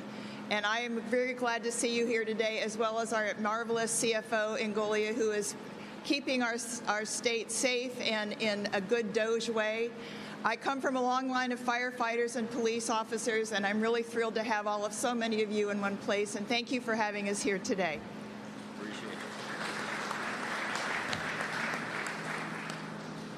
Thank you, everyone, for being here. And first, I want to thank all of our first responders in the room from fire. Thank you for everything that you do, keeping us safe. I think I can speak on behalf of the cabinet and our governor that we have some awesome first responders in this state who respond to things from hurricanes, the fires, cats in trees. Does that still happen every once in a while? 5 days ago. 5 days ago, I just heard Chief just said that. We appreciate all the hard work you do for our communities. I will tell you right now, I'm the smartest man in the state because I did not wear a jacket to this event. It is August in the great state of Florida, but I tell you what, there is no other place that I would rather be than in this state. Good morning. It is great to be with you here today in West Palm Beach. I am Blaise Ngolia. I'm your CFO, and I double as a state fire marshal, and it is an honor to be serving the people of the great state of Florida. With me here today, our distinguished representatives Gerwig and Gossett-Seidman. Thank you for being here today. We have Commissioner Brian Lamb from Port Palm Beach. Where is Commissioner? West Palm Beach Mayor Keith James. Thank you. We have Clerk of Court Mike Caruso. Thank you for being here. City of West Palm Beach Fire Chief Diana Matty, thank you, and thank you for hosting us. The City of Green Acres Assistant Fire Chief Brian Brady. The Town of Highland Beach Assistant Chief Michael Benoit, thank you. And the Town of Southwest Ranchers Fire Chief Lee Bennett. Thank you, guys. Thank you for everything that you guys do. I've said this before, we'll continue to say our first responders are our hometown heroes, and they're the backbone of our communities. In Florida, a fire department responds every 9 seconds. An EMS rescue call occurs every 13 seconds. A fire occurs every 11 minutes, and a vehicle fire occurs every 60 minutes, and cats in trees occurs about once a week, maybe? Maybe every 2 weeks. I will say this: is Florida is fortunate to have the very best firefighters in the nation, and they respond quickly and effectively to any and all emergency situations. Our first responders, both firefighters and police, see some of the worst out there in our communities. And sometimes, unfortunately, many times, it leaves an unimaginable scar in their brain, and they have a very tough time getting through and getting past that. I will tell you that if you are a first responder or firefighter who is in need, please reach out to families, friends, neighbors. You can call me on the cell phone, whatever we can do just to make sure that we take care of our heroes. Just know that the state is there to support you, as well as your brothers and sisters who are there fighting alongside you. And if we are going to ask our brothers and sisters to head towards danger, we need to make sure that we take care of them on the other end of that. And the more we discuss these things and the more public conversations we have about them in terms of policy, we are going to try to stem the rates of suicide going on in these communities. I will tell you one of the very worst parts of my day, now thankfully it does not happen every day, but it does happen way too often, is I will get text messages from my deputy CFO overseeing law enforcement and fire, and I will get message of first responders, whether they be fire or police, and those who have taken their own lives because they cannot handle the rigors, and those who have PTSD. This is something that we need to continue to talk about more. They need to know that I have support of our communities. Anytime I hear a death of our first responders, it hits me very, very hard.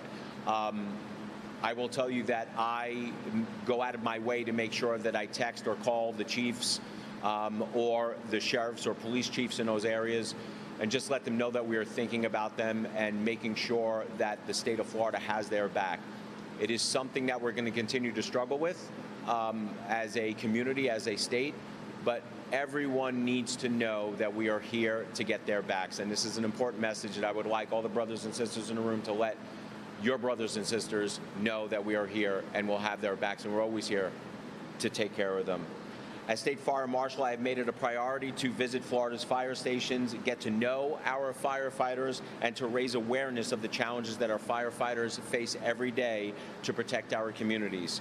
Another one of those challenges is the increased chance of being diagnosed with job-related cancer.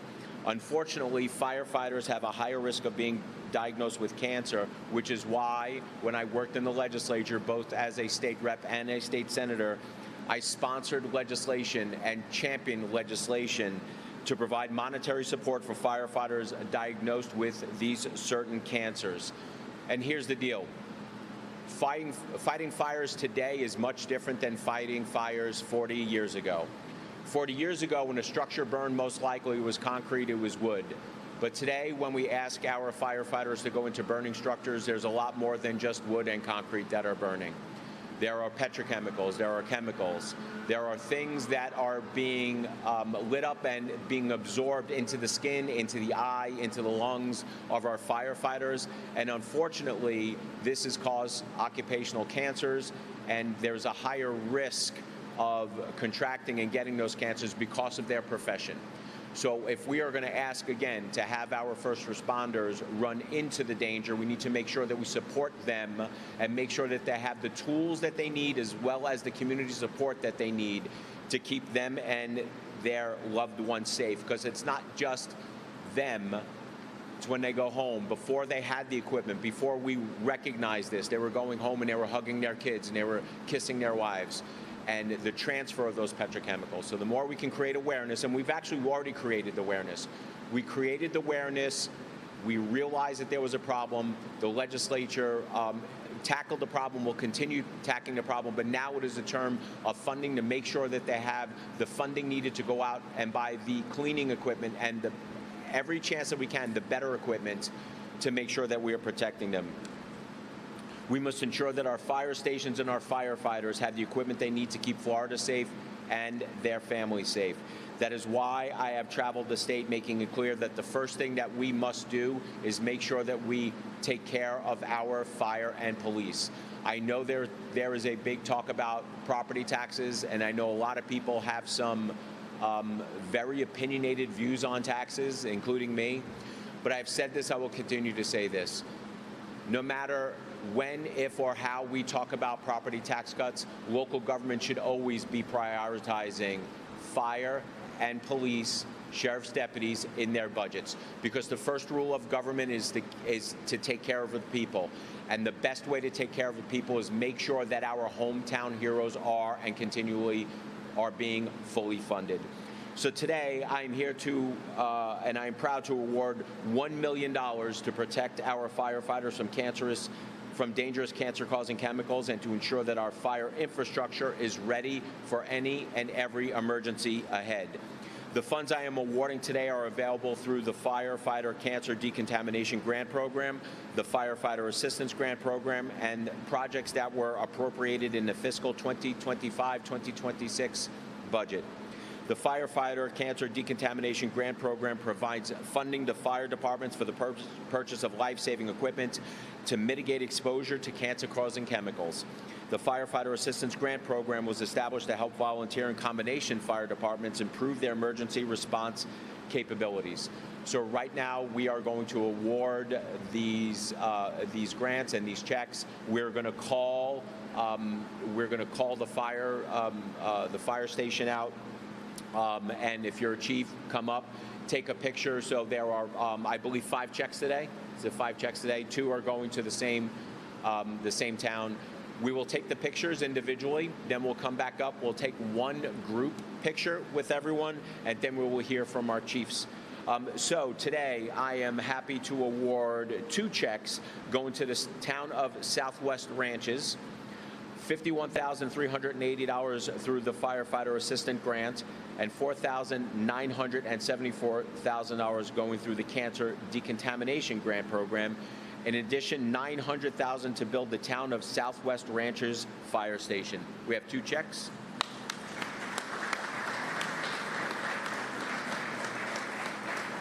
So where is that? Right here?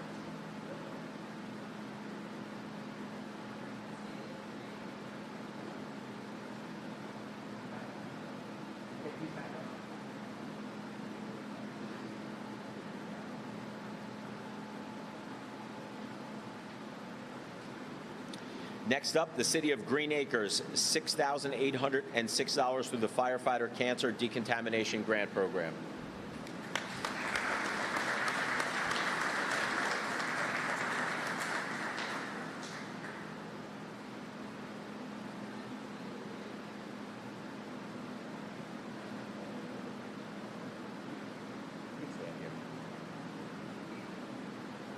The city of West Palm Beach, $19,635 through the Firefighter Cancer Decontamination Program.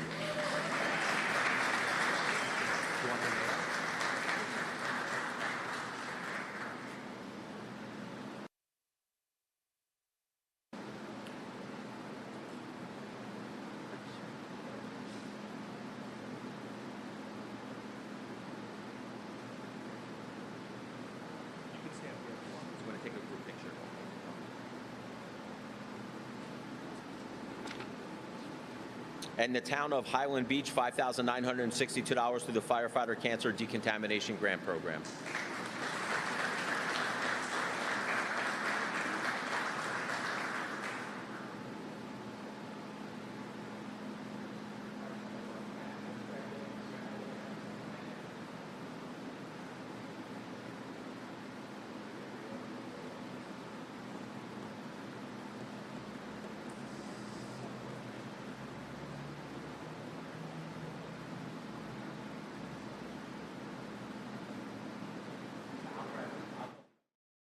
Seeing some folks milling about in Auburndale, the Polk County Sheriff there as well. Looks like that news conference may be getting underway shortly.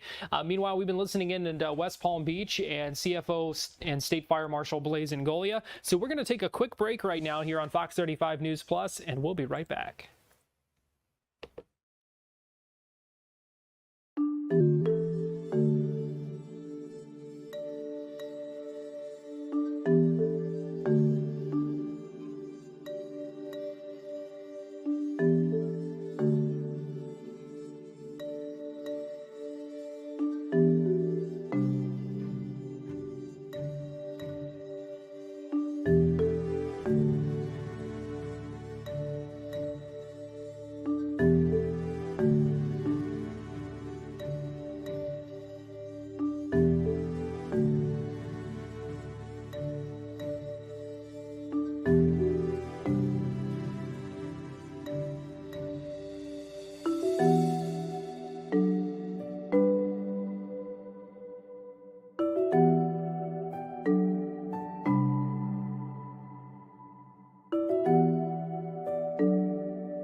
You're watching Fox 35 News Plus, streaming on Fox Local.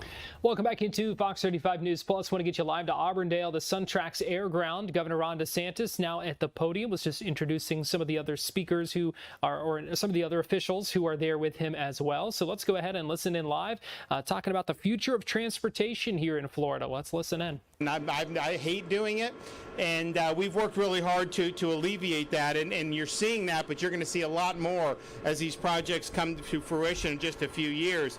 We have 124,000 miles of public roads, 12,000 miles of state highways that see roughly 362 million daily vehicle miles traveled. That's daily, every single day. That's happening in the state of Florida. We're also, of course, a major shipping hub. 1 billion tons of cargo moved every year. There's a lot going on in that space as well, and I know that a lot of people have been very excited about that. But one of the things we've done, all these rankings that come out, we're always ranked high for the quality of the roads. You know, it's one thing, you obviously want to get the people moving, but I would challenge you, if you ever fly to JFK Airport in New York and then drive into Manhattan, I get motion sickness on those roads. Boom, boom, you know, it's just, and you see dilapidated roads. And so we worked really hard to maintain and create high quality road networks, and we're proud of that. Now it's over 3 years ago, we announced the Moving Florida Forward initiative.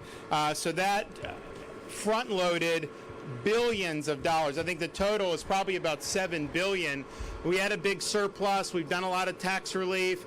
We've paid down over 50% of the state's debt. We've done a lot, and we've also reduced our budget 4 years in a row in Florida, which no other state I think can say has done that. But we knew we needed to deal with these projects, and they were in the queue, but a lot of them weren't even supposed to start till 2030, 2033, 2035. So by this massive cash infusion, we've been able to break ground on these projects and do things and deliver them. They're going to be delivered 10 years ahead of schedule, 15 years ahead of schedule. Some of the things we've done, I-275 in Pinellas County, expected to reduce traffic delays by 85%. redesign of Golden Glades interchange in Miami-Dade. That's a massive project. It's going to be good. It's still a lot of construction going on, but when that's done, it's going to be amazing. Reconstruction of Fruitville interchange on I-75 in Sarasota. They're doing a diverging diamond design. Part of that's studied here at SunTrax about how to move these people through these different things. It's going to be a massive increase in vehicle capacity. US 98 in the Panhandle, brutal traffic there. That's going to be a big increase in capacity. US 301, 475 to Florida's Turnpike in Sumter, brutal. That's going to get a lot better. Reduced delays by 94% when it's done. And then new auxiliary lanes to I-75, over 31 miles from State Road 44 in Wildwood to State Road 326 in Ocala. That needs it if you've ever been on I-75 there. And all that stuff is going to be like 10 to 15 years ahead of schedule because of moving Florida forward. Last year, of course, we were able to celebrate the early completion of congestion relief lanes on one of the busiest parts of I-4 from US 27 in Polk to World Drive in Osceola County. That was completed 8 months ahead of schedule. That's made a difference. That's just the beginning. There's going to be more done. But we're proud of that, and we understand the need to do that. But at the same time, we want to think creatively. We want to know where the future is going. How can we do this even better? And ultimately, it's going to be a lot of private sector that drives that, but we want to have a good foundation here in Florida. So today, I think you see behind me some of these things. I think back to the Future, the movie. And at the end, everything seemed to have worked out well.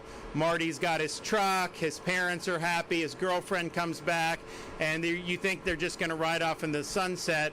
Then all of a sudden, Doc Brown comes barreling in with the DeLorean, the time machine, and he's like, "Oh, Marty, there's stuff with your kids. You got to go. We got to go back to the future." So Marty gets in, he brings his girlfriend, and they pull out of Marty's driveway. It's just like a residential community. And Michael J. Fox played Marty McFly. He's like, "Doc, you're not going to have enough roadway to get to 88 miles an hour. And Doc Brown said, "Roads? Where we're going, we don't need roads." And that was a very sci-fi thing at the time in the 1980s. We heard the Jetsons music coming in, and a lot of that was, well, it's nice, it'd be cool, but obviously nothing like that's going to happen. But, we believe that you're going to see major breakthroughs in this technology in the coming years. Last year, I signed legislation recognizing advanced air mobility as an official mode of transportation in the state of Florida. And we have moved from establishing that framework to actually building the infrastructure right here at SunTrax to be able to test this technology. And we are turning this somewhat dream into a reality. Now, I can't promise we'll ever be able to take you to the future or to the past, but I think we're going to be able to get you up in the air at some point in the not too distant future. SunTrax is a one-of-a-kind 775-acre research and testing facility here in Polk County, which I mentioned was primarily designed for traffic issues and other things. But more recently, SunTrax expanded to include air mobility. And right now, we are standing on one of two vertiports that make up the nation's first dedicated advanced air mobility aerial test track. Now, this gives companies a controlled environment to test aircraft and communications technology under real-world conditions right here in the heart of the free state of Florida. And now I'm proud to announce that by the end of the year, Florida will be actively testing eVTOL aircraft throughout Central Florida aerospace region. That means these things are going to be lifting off. They don't need a runway. They're going to lift off, and they're going to fly, and they're going to land. And they're going to be able to bring people to different places and then come back. These are two of them. And, there's a lot going on in this space. There's a lot of companies that are very active in this space. But the idea is you just need the vertiport. You don't need a runway. It'll lift straight up. It'll go. These happen to be electric powered, which is very quiet. And so you can take these and drop them into like a major city without having a disruption like you would with a helicopter, because a helicopter, very loud, going very fast, you just have a lot of issues. So that's what these things are capable of doing. Now, I also know there's some companies that have hybrid, because the reality is the batteries can only take you so far. If you have fuel in there too, then the range goes very much and it becomes a big deal. But how would this impact Florida? Well, I think the one place people would say where if you had air taxis going habitually, you go Tampa, Orlando, and you can avoid I-4 entirely. So that'll be good for those people. I don't know how long the flight would be, not very long. It would also potentially alleviate traffic on the roads. It would have to scale up to a certain amount. But that is going to happen here in the state of Florida, and we're excited for that. And it could be like an Uber taxi in the air. You could also use it for cargo, for medical, even for emergency response missions. So I'm happy to embrace emerging technology.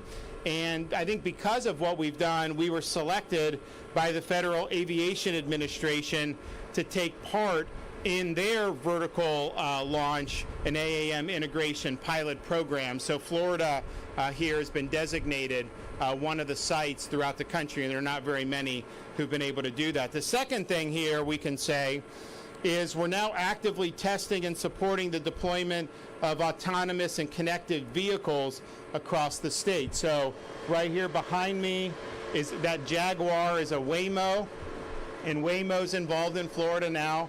That where Mason's sitting is so Waymo is kind of comes out of the Google people. Cybercab comes out of Tesla. So if you go in there, you just sit. You have a screen, it'll take you. There's no steering wheel, no pedal, no anything like that. Clearly, these things could potentially be very beneficial, but safety is important, and that's why we have SunTrax here. They got to pass these safety tests. You don't want to be in an autonomous vehicle and it drives you into a ditch. That would not be good. I can tell you the technology has been pretty good, and I think the success has been pretty good, particularly on kind of the normal routes. But we are actively doing this. This gives these companies a controlled environment to be able to test this stuff, and we're the only high-speed autonomous vehicle test track in the United States. And obviously, these vehicles will be tested at interstate speeds. And if they don't pass it, then they're not going to be roadworthy. So we can simulate dry and raining conditions, crowded urban environments, pedestrian crossings, hills and dips, and other conditions that autonomous systems will encounter when they are operating in our community. We're proud to be working with the companies developing this technology, Tesla, Waymo, Beep, and providing the infrastructure they need to test and advance autonomous transportation here in Florida. Now, Waymo is already offering fully autonomous rides in select market in Florida. I think they've done more than 220 million fully autonomous miles throughout the country, but we have Miami and Orlando can already use it. I know Tampa is on deck if that hasn't already started as well. And then I know there's a big push to have these Tesla Cybercabs deployed to all these different areas. And you know, the thing about it is it's obviously got to be safe, but if it could be safe, and maybe it is already is safe enough, human error is a big part in crashes and fatalities. And so I know people who, you know, where Waymo is active in other states, and they have the Waymo take their kids to school. And the reality is like, you know, is the Waymo going to be safer, or are you going to have a teenage driver driving? Which one's safer? And this could potentially be way safer. And so just as I'm a parent of young kids, if we're at the point where this is clearly better, clearly safer, you know, that's going to be very good for parents. You're not going to have to worry about getting your kid a car when they're 16 and then maybe crashing it. So all that's being developed here and tested here, and I think there's a lot of opportunities in the future. Final announcement is we want to make sure people know how to operate, maintain, test, and safely deploy these systems. So to that end, FDOT's partnering with Embry-Riddle, Aeronautical University, Great School, and Polk State College to develop the workforce for this next generation of transportation. I know those schools are ready, willing, and able to be able to do it. Okay, I know it's hot. We're going to hear quickly from Jared Perdue and Stassi, and then we're going to actually take a test drive. I got Mason locked and loaded. We're going to take a test drive in one of the autonomous vehicles, and I think I may actually get a picture of Mason in one of those for his mom. So, okay, come on.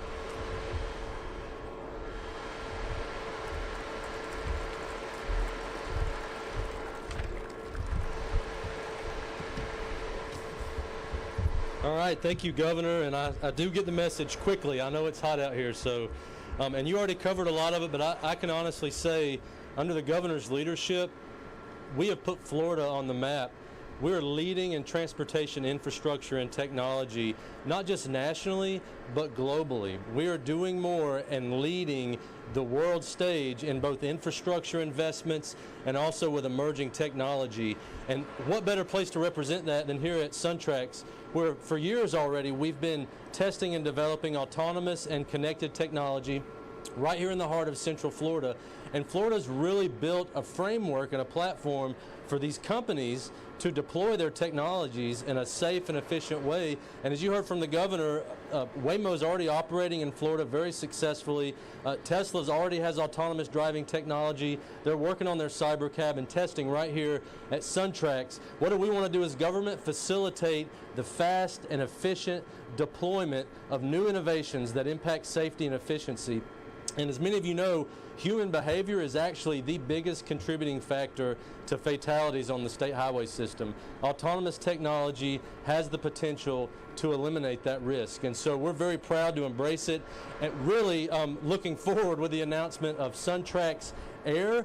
We now have the nation's first aerial test track right here at SunTrax. We've built 2 new vertiports, and with the legislation that the Governor signed, we have advanced air mobility as an official mode of transportation, and now also it directs FDOT to invest in public infrastructure vertiports to facilitate the development and rapid deployment of this technology. And why does that matter? Think about a future.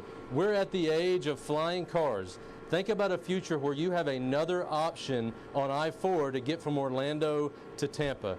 This is potentially going to bring that option, and we want to facilitate speed to market with public infrastructure, and that's exactly what we're researching here. From a building that is kind of a mock of a terminal building so we can test security screening, to the test track itself where we can test physical technologies, software development, air traffic control, to the vertiports and the hangars, so that all of these companies can assemble their vehicles, test the technology on their vehicles, and get them ready for flight. It's going to have an enormous impact on the movement of passengers, on the supply chain, and also be a tremendous tool for our first responders, our law enforcement, and emergency response.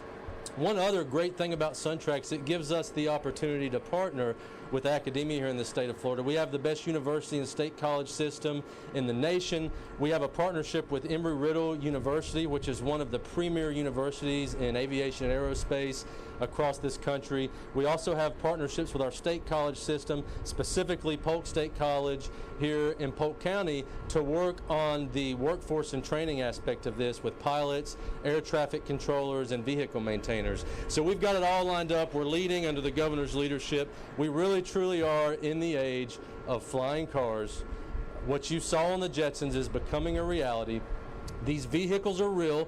You see 2 of them right here. They're going through the certification process at FAA. They are flying and testing in controlled environments right now, and by the end of this year, as you heard from the Governor, they will be flying and testing these vehicles in Florida's airspace. So we're excited to usher in a new era, and let's think about this. When is the last time we as civilization got to usher in a new way to move people? It's really the age of the automobile. Well, we've improved the automobile with autonomy, and now we're entering the age of flying cars. So thank you, Governor, for your leadership.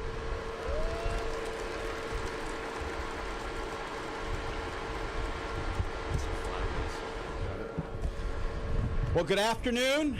It's so great to be here. Thank you, Governor, for this opportunity to lose a little weight today at this press conference as we are sweating together. In all seriousness, when I first started as president of Polk State College, just a little over 30 days ago, I called the chair of our board and I said, I want to talk to you about this idea, flying cars. What are your thoughts? She said, have at it, explore it. And every single of our trustees, many of which are here today, Trustee Lester, Chair Barnhart, Trustee Ross, and Trustee Davis, thank you for your support in allowing us to explore these ideas.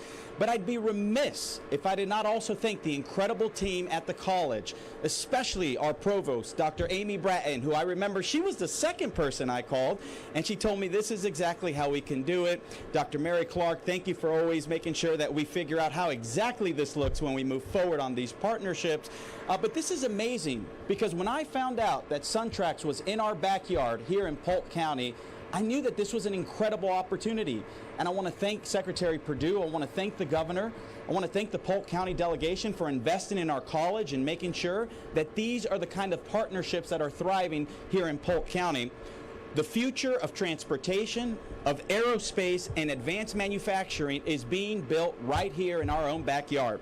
I want to thank the partners for allowing us in Polk County to become a hub, whether that's the Florida Department of Transportation, SunTrax, Florida Polytechnic University, Embry-Riddle Aeronautical University, and the many higher education institutions and industry partners who are working together to create meaningful opportunities for students. SunTrax's world-class research and testing capabilities, combined with Polk State's ability to respond quickly to workforce education needs, is going to ensure that industries continue to thrive in the state of Florida, and we are producing a highly skilled workforce. I want to thank the faculty who are working in the trenches to make sure that the students are receiving a hands-on learning experience, who understand that this is not just something being learned in a textbook, but is going to be applied in a way that makes a difference in the lives of our community.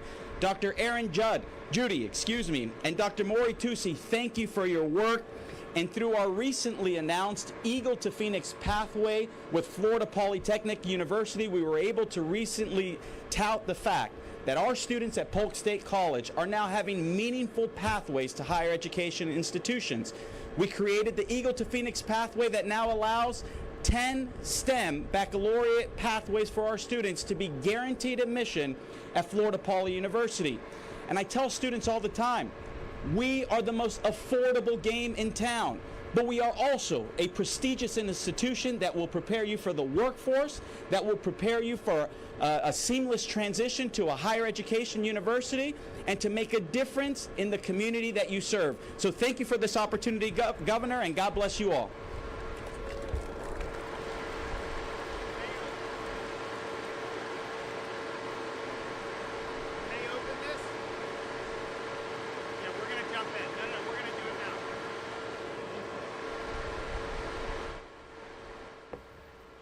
Now getting ready for a couple of photo ops there before they take a ride, it sounds like. We are going to step aside, take a quick break right now here on Fox 35 News Plus, and we'll be right back.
You're watching Fox 35 News Plus, streaming on Fox Local.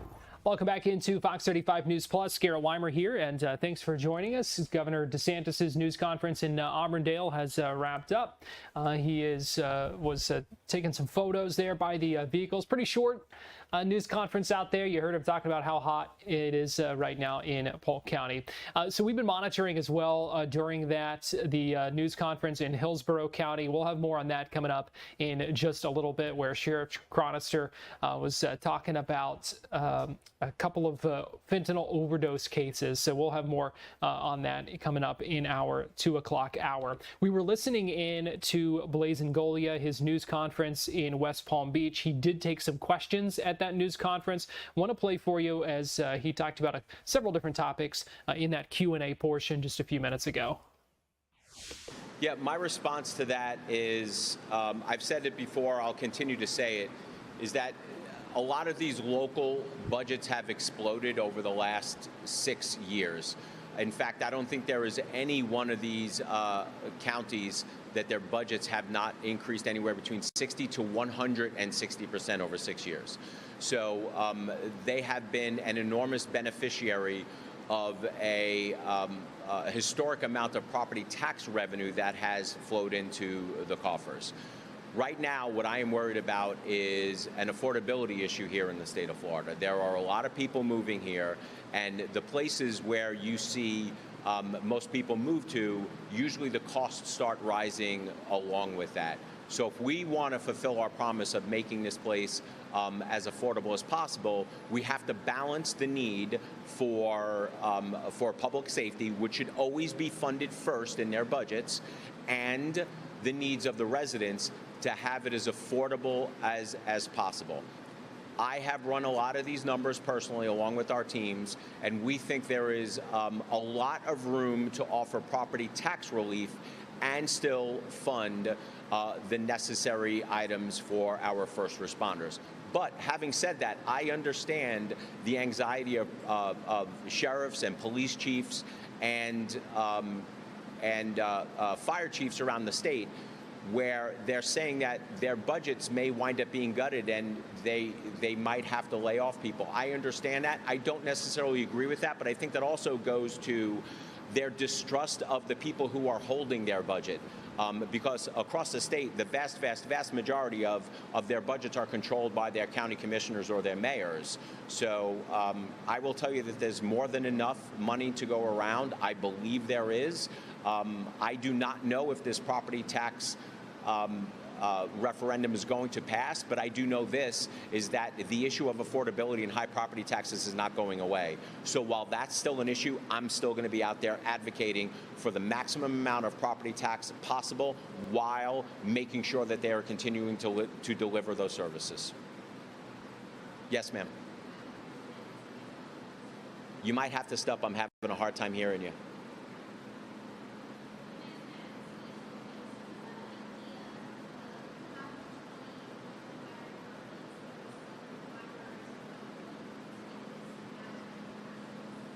I don't have a specific line by line of how much each one of those lines are going to, they have the potential to be scaled back. But the key here is scaling back to normalcy. So over the last 6 years of these budgets, we index everything to inflation and population. So we believe, as I would say that the vast majority of Floridians would believe, that government should never grow faster than inflation and population. So if you just went back 6 years and indexed forward for inflation and population, you would have enough money to fund everything. So that's why I don't necessarily believe a lot of these local governments say that they were going to have to gut essential services. Because if property taxes didn't go up and government just grew at the normal pace of inflation and population, there wouldn't be an issue.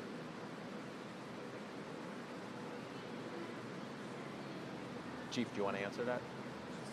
It's a budget question. There's fans.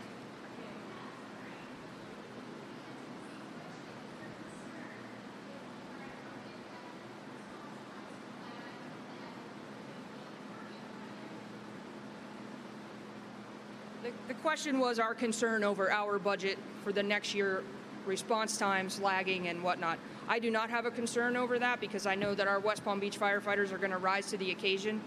We have not been presented with any cuts to our budget as of this morning's budget workshop, and I'm confident that the city of West Palm Beach are good financial stewards of the public money. So thank you. Yeah, I also want to just piggyback off of that this is not the first time the state of Florida has gone through this. In the mid-2000s, we had almost the exact same thing happen. We had a run-up in real estate values. We had a run-up in corresponding property taxes. And then at that point, in 08, 09, 010, there was a property tax revolt similar to what you're seeing today. And I will tell you that actually government's budgets got cut twice. Once by an additional constitutional amendment going from $25,000 to $50,000 in the homestead exemption. And at the same time in the history of the United States, you actually had a recession. You had property tax values go down. So they got hit twice. And I will say that is a testament to our first responders because they were faced with challenges, funding challenges, along with the local governments. They kept people safe. And I have every faith that fire chiefs, chiefs of police, and sheriffs will keep everyone safe going forward, even with balancing giving people a more affordable Florida. So CFO Blaise Ngolia taking some questions, talking about property taxes, that property tax amendment that's going to be on your ballot this fall as well, and talking a little bit about the potential impact of that. Well, we have a few more minutes with you before we transition into Florida Live in our 2 o'clock hour. Welcome in our TV audience as well. And so let's talk a little football here because training camp is underway. Preseason games, we've already seen some of those, getting ready to really see them begin this week. The Miami Dolphins kick off Friday. They play the Washington Commanders 7 o'clock Friday night in Summerfield, Maryland. And that, once we start seeing these preseason games, that's really just the start of an exciting time of year because NFL about to kick off, college football about to kick off, high school football week 0 this week, so a lot to look forward to when it comes to football. But we heard from Miami Dolphins head coach Jeff Hafley today speaking to reporters as training camp continues. What do we got? I have a couple of injuries. Yes. You love it. Let me ask you. Can I ask you a question? Yep. When you guys get together, does everybody say you got the injuries? Is that like? No. Actually, Harry Jackson. Yes, usually take care of everyone. We like to do the housekeeping first. All right, I appreciate it. So who are you asking about? Zane Gonzalez, Juju Brents. Yeah, I would say Zane will be week to week. Juju, I don't think Juju will practice this week, but I don't think it's going to be anything long term. But I would, if I wanted to play it cautious, I would say Juju will be out this week. Anyone else? He'll be a few weeks. Yeah, he will not be practicing today. He'll be a few weeks. Gosh, that's a lot of typing. Anybody else? Anything on any of the guys who have been out? Kevin Coleman Jr., Dante Trader. Yeah. I don't expect, for Coleman, I don't expect him this week. Sims getting close. I don't think he'll practice this week. And who's the other one you asked? Dante, I don't think will practice this week either. They're getting close. Hopefully next week. The only time we're talking to you here before the game on Friday night, what did you plan as far as playing starters or not playing? Everybody who is on our team right now needs to be ready to play. That's how I see it. Like, truthfully, what I'd like to see is how many reps each guy gets in the Washington practice, right? And who comes out of the Washington practice healthy. The Washington practice is really important to me. I think it's a really good time with where we're at in the competition, not really to evaluate the team, okay, but to evaluate the individuals. Now, I think you always want to evaluate everything, so I say that loosely, but I think it's an important time to go against a different color jersey, different stimulus, change of environment. I think that's a really, really good opportunity to see, where some of our guys are at in these competitions that we have. So I want to maximize the reps in that practice. So, for example, if a player were to get 40 plus reps in practice, which might be a little bit high with only a day in between, how much can I really play him? Can we me really play him in a preseason game 2 years later, we got to be safe there, right? So what I'd like to do, so we can kind of end those questions of who's playing, is let me see where we're at after the practice. I'd like for everybody to be available to play, and then if I have to pull certain guys or dial down certain guys based on the reps that they got in that Washington practice, then we'll do so. Make sense? Yep. So I'll have a better answer to that Wednesday night at some point when we figure all that out, and that's just me being honest. Do you have a different, I guess, evaluation scale for rookies versus veterans in the joint practices? No, not at all. I don't look at anything different between the rookies and the veterans in the competition scale at all right now. I want to see where our guys are at against different players and who can go up against a different colored jersey and elevate themselves. And I'm very, very excited to see that. Achane led the NFL in yards per rush last year. Okay. Does that provide some level of encouragement relative to what the team might be able to accomplish in the run game this year? Yeah, for sure. I mean, I think Achane is a dynamic player. I think he's one of the best at his position in the game.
And streaming.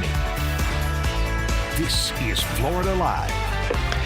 Well, good afternoon to you. Welcome into Florida Live. Garrett Weimer here, joining you live from the Fox 35 studio in Lake Mary this afternoon. We appreciate you joining us here on Fox Local, YouTube, Facebook, and on Fox 35 TV. We've got a lot we're going to get into here today. I want to let you know some of what you can expect. Coming up in just a little bit, we are going to be talking about an interesting situation that SpaceX's Starship finds itself in and what it means for future Starship launches, including those here on the Space Coast. We're also going to hear from the Hillsborough County Sheriff, who spoke just a little bit ago at a news conference where he was talking about a couple of overdose death investigations and some suspects who are now facing charges of first-degree murder in those cases. A couple of high-profile court cases we're also following out of South Florida today, and also Las Vegas, with the jury selection now underway in the Tupac murder trial going on out there. So we've got a lot to get into over this next hour. We appreciate appreciate you joining us. But I want to start by bringing in Fox 35 Stephanie Buffamonte, who joins me live in our streaming studio here this afternoon. And Stephanie, a sad case here. We've talked about this flesh-eating bacteria, Vibrio vulnificus. We are now learning more about someone in Marion County who was killed by this. It's very serious stuff. So this is a flesh-eating bacteria.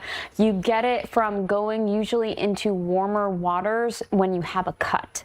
So this is now the second death. Unfortunately, this happened in Marion County, and it is just so tragic to hear, you know, someone who was maybe out in the water with their family or whatnot, and then you get this bacteria that really can spiral out of control if you don't treat it. And we have had 14 confirmed cases this year. Last year, we had 33 cases and 5 deaths. So it is very serious.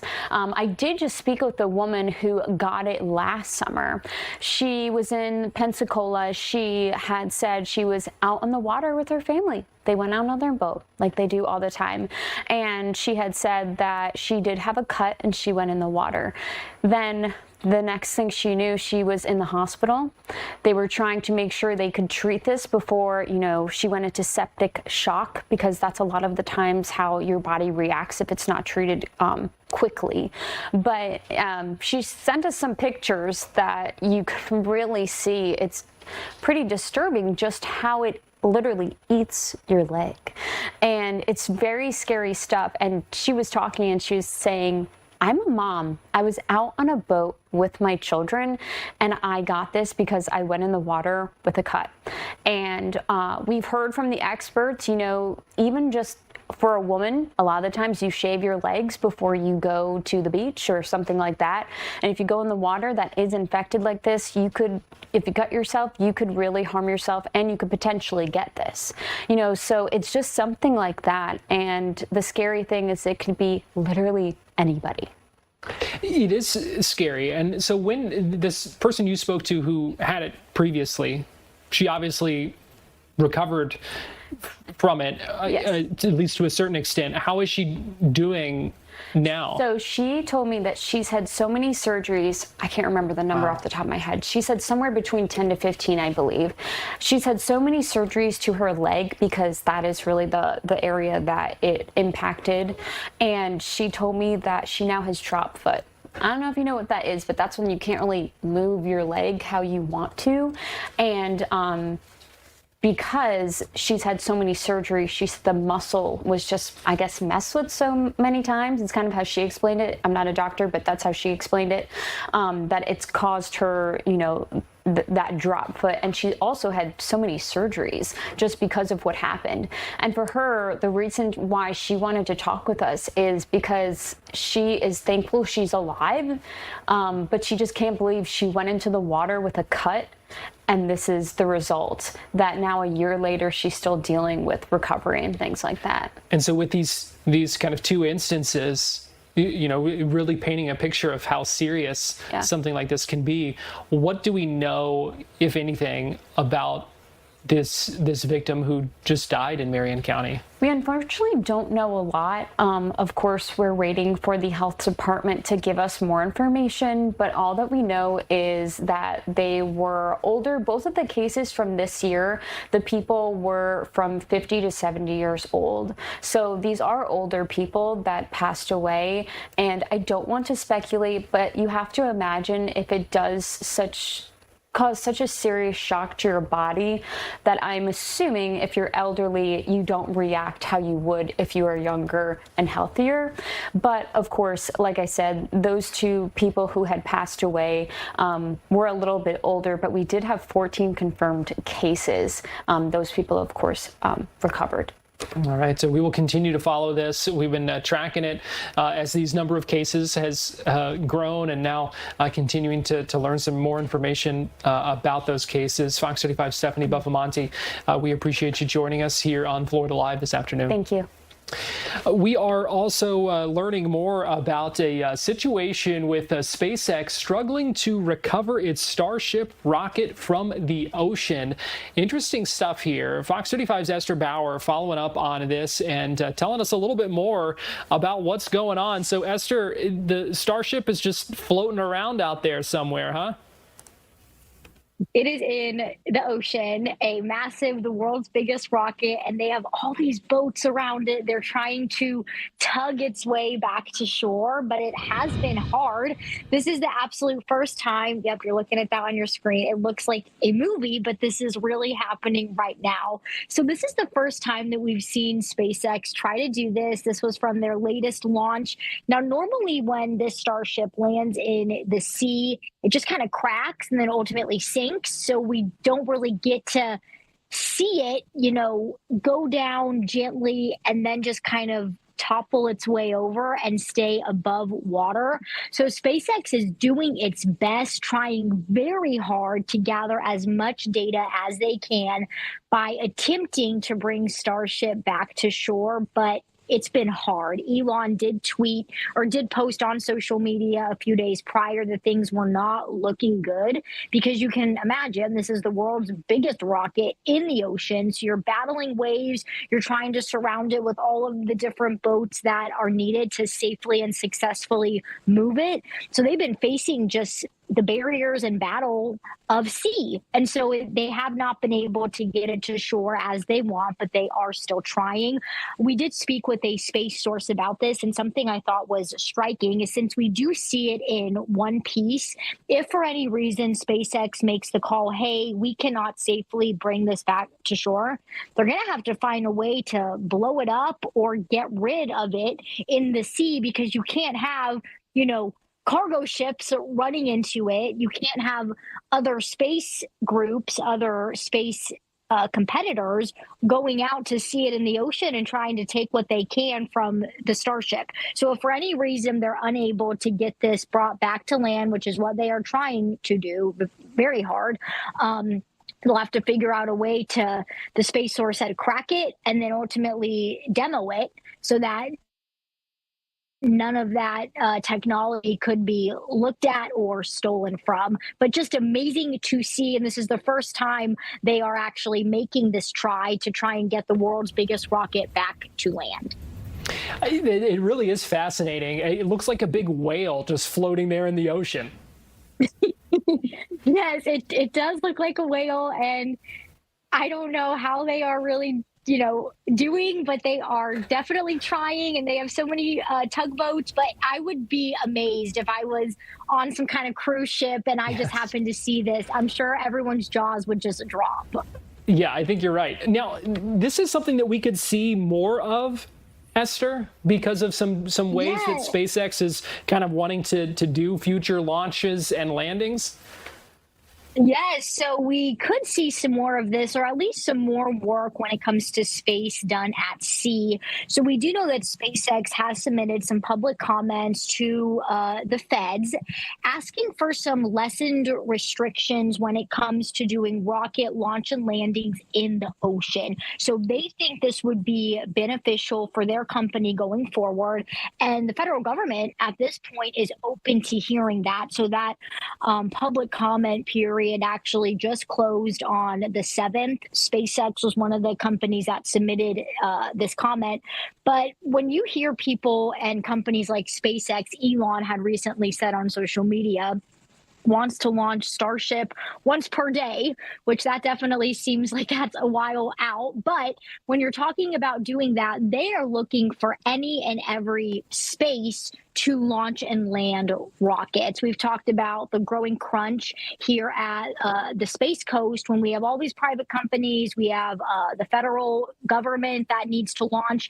They're, in a way, running out of space for all the space that space needs. So then you see companies like SpaceX saying, well, if we can develop launch and landing pads in the ocean, that would give us some more flexibility on where we'd like to launch. Also, the space sources that we spoke with say, if that were to happen, then they don't have to really worry about crashing into Cocoa Beach, or dealing with all these planes that are flying into Florida. If there's some shrimp boat, if they were to put these way out into the sea, then they wouldn't have as many of the barriers that we deal with when it comes to launching on land. Still TBD on that, but we know SpaceX is urging the federal government to at least keep this as something that they will be thinking about going forward. And SpaceX in the future is telling us we could be seeing launch and landing not only happening on land, but in sea too. Pretty fascinating to think about. I'm sure it won't be long till we start seeing that. Fox 35's Esther Bauer, we appreciate you joining us here on Florida Live. Yes, and we'll keep you posted. Right now, I want to give you a live look along our Space Coast. SpaceX was initially going to try a launch today of a couple dozen Starlink satellites. That was scheduled for just after 11 o'clock this morning. Ended up getting scrubbed. They're going to try that again tomorrow. So if that does end up happening, you will be able to watch that on Fox 35. We're going to take a quick break right now here on Florida Live, and we'll be right back.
Welcome back into Florida Live. Garrett Weimer here, and we've got a poll question for you with Saharan dust plume. How you feeling out there? Are you, say, bracing for my allergies? Happy for having a tropical shield? Or are you excited for pretty sunsets? Scan the QR code that you see right now. You can also go to fox35orlando.com/vote. Let us know what you are dealing with, how you're feeling about that. Maybe it's a little bit of everything, to be honest, because I think there's something to be said for each one of those. Get those votes in.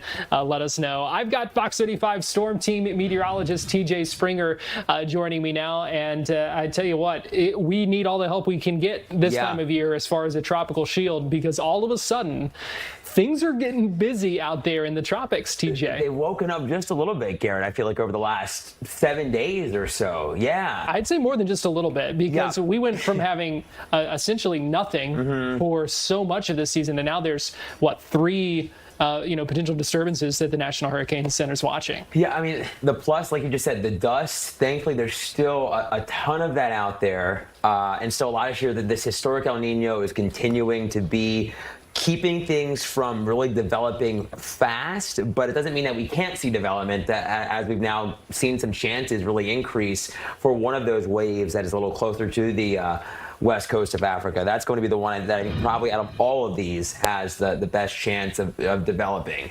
And so they've now bumped that up to 60% chance. Yeah, it's gone up through the weekend, and now here on Monday, we've seen it jump up to 60. So it seems like definitely a likelihood of at least something forming. The wave that is coming off the coast of the U.S. or with that dip in the jet stream, that does not look like it has much of a chance to really stand on its own. And the one that is closer to that more likelihood of development, the wave that's closer to the Windward Islands, the Caribbean as a whole, that one also dealing with plenty of wind shear. So that one doesn't seem like it's going to have much of a big impact as it works westbound. But the one we're really going to watch is that one in the orange. The shear that has been so prevalent this hurricane season, thankfully, with this historic El Nino, that is really going to impact these tropical waves in a big fashion. So that should really keep the development limited. Doesn't mean that we can't see a depression. Doesn't mean that we couldn't even see, Tropical Storm Cristobal out of all of this as we progress through the next 5 to 7 days. But all the red here, I want you to focus on that. That is the wind shear. Now, in the blue, coming off the west coast of Africa, where this wave is, that's the lower wind shear. So that's why this development chance has continued to go up little by little. But there is still a lot of dust, and with that dry air that this is going to combat as it works westbound. So a lot kind of in play here, Garrett. But you can look at this map. This is our depression potential map, and you can see pretty much a likelihood that this is going to be a depression, and some other data now continuing to suggest that we could see Tropical Storm Cristobal as we head through this upcoming weekend, like late this weekend into maybe early next week. It starts to round that ridge a little closer to us, but it doesn't look like it's going to, thankfully right now, have any sort of big impacts to any major land or the U.S. for that matter. So this is the time of year where it seems like sometimes we see just like almost looks like a train sometimes coming across the ocean there, where it's just sometimes just one right after another after another. And so even with the El Nino, it appears like that is something we might see when it comes to these waves, these disturbances. But we're still seeing the wind shear, the other things that might tear it apart before it turns into something. Exactly. I mean, even throughout the early parts of the season, we've seen those little waves. They just haven't been able to really become anything meaningful because of, like you said, the dust and the shear. The water temperature is now getting above our climatological norms, so that is kind of fueling the potential as well now that we've gotten deeper into the season. And the thing is, we're still shy of peak hurricane season, but now we're kind of ramping up to the peak. So I think this time of the year is, of course, when we're going to be watching a little more closely. And we've seen the Colorado State latest forecast come out there too. That's kind of stayed on track with this much below average season, but we always say it only takes one. We hope that we won't have anything major this year, but thankfully we've continued to see this El Nino really play a big role in the season so far. But even with those revised forecasts that came out last week, they are still pointing to several more major hurricanes before the season's up. Definitely, yeah. Major hurricanes still a potential. I think was it maybe 1 to 3. I think they said, if I'm not mistaken. So that's even if we get one, then it impacts land. That'll be the one that everyone remembers this season. So hopefully we don't. But it definitely seems like the tropics going to continue to come alive, so to speak, as we progress through the next couple weeks. But thankfully right now, it's just the one that really has that good chance of development. The other ones, I think, we'll continue to see probably chances fade away with those as we head through the next few days. Okay, about those 3 different ones, why is it that the one with the 60% chance seems like that's the one that could win out? Yeah, I mean, I think just because of where it's sitting right now, there is some dry air, there is some dust, but it's certainly just where it is in relationship to this essentially 2 areas of high pressure. And, as they're getting kind of closer together, they're helping to kind of get that shear to develop, Garrett. And where that wave is right now, it's kind of in this area in blue, which is that more minimal shear. So it kind of hangs out over that. I think with the water being warmer there, despite the dust, I think it'll be able to organize. But I think even with the chances of it becoming Tropical Storm Cristobal, they're still pretty low, around 30 to 40%. I was looking at some of the latest here before I came in, and I was looking at some of the AI, the DeepMind models, some of the overall modeling for this as a whole, and some still pointing to Cristobal, others not. So it's just something we'll have to watch. But I think if it were to become Cristobal, it doesn't look like it'll probably get much stronger than Tropical Storm Cristobal. So that's good news, at least at this early look right now. All right. And in the meantime, this week here in Central Florida, seeing the storm chances kind of go down a little bit and the heat go up. Rainy season taking a little week off, it seems like, as the kids get back to school. Well, at least they're not going to need the umbrella, but it's going to be hot. It already is hot. It is. And with this ridge, I mean, this isn't typical. Usually you and I are talking and we see this map lit up like a Christmas tree. And right now, there isn't much. Just a couple of sprinkles out there, a couple downpours that we're watching out closer to the Space Coast and coastal Volusia County. Not that we couldn't see, a couple of storms with some torrential rain and lightning here today, but overall, it's looking like a pretty quiet Monday evening. Hopefully no issues getting home from school for this first day back for many. Just stray showers and thunderstorms through dinner time, through the evening commute.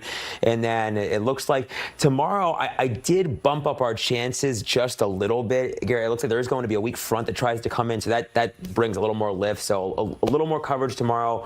I pushed us up to a 30% chance of storms tomorrow afternoon and evening. But I mean, the heat that is taking center stage feels like temps.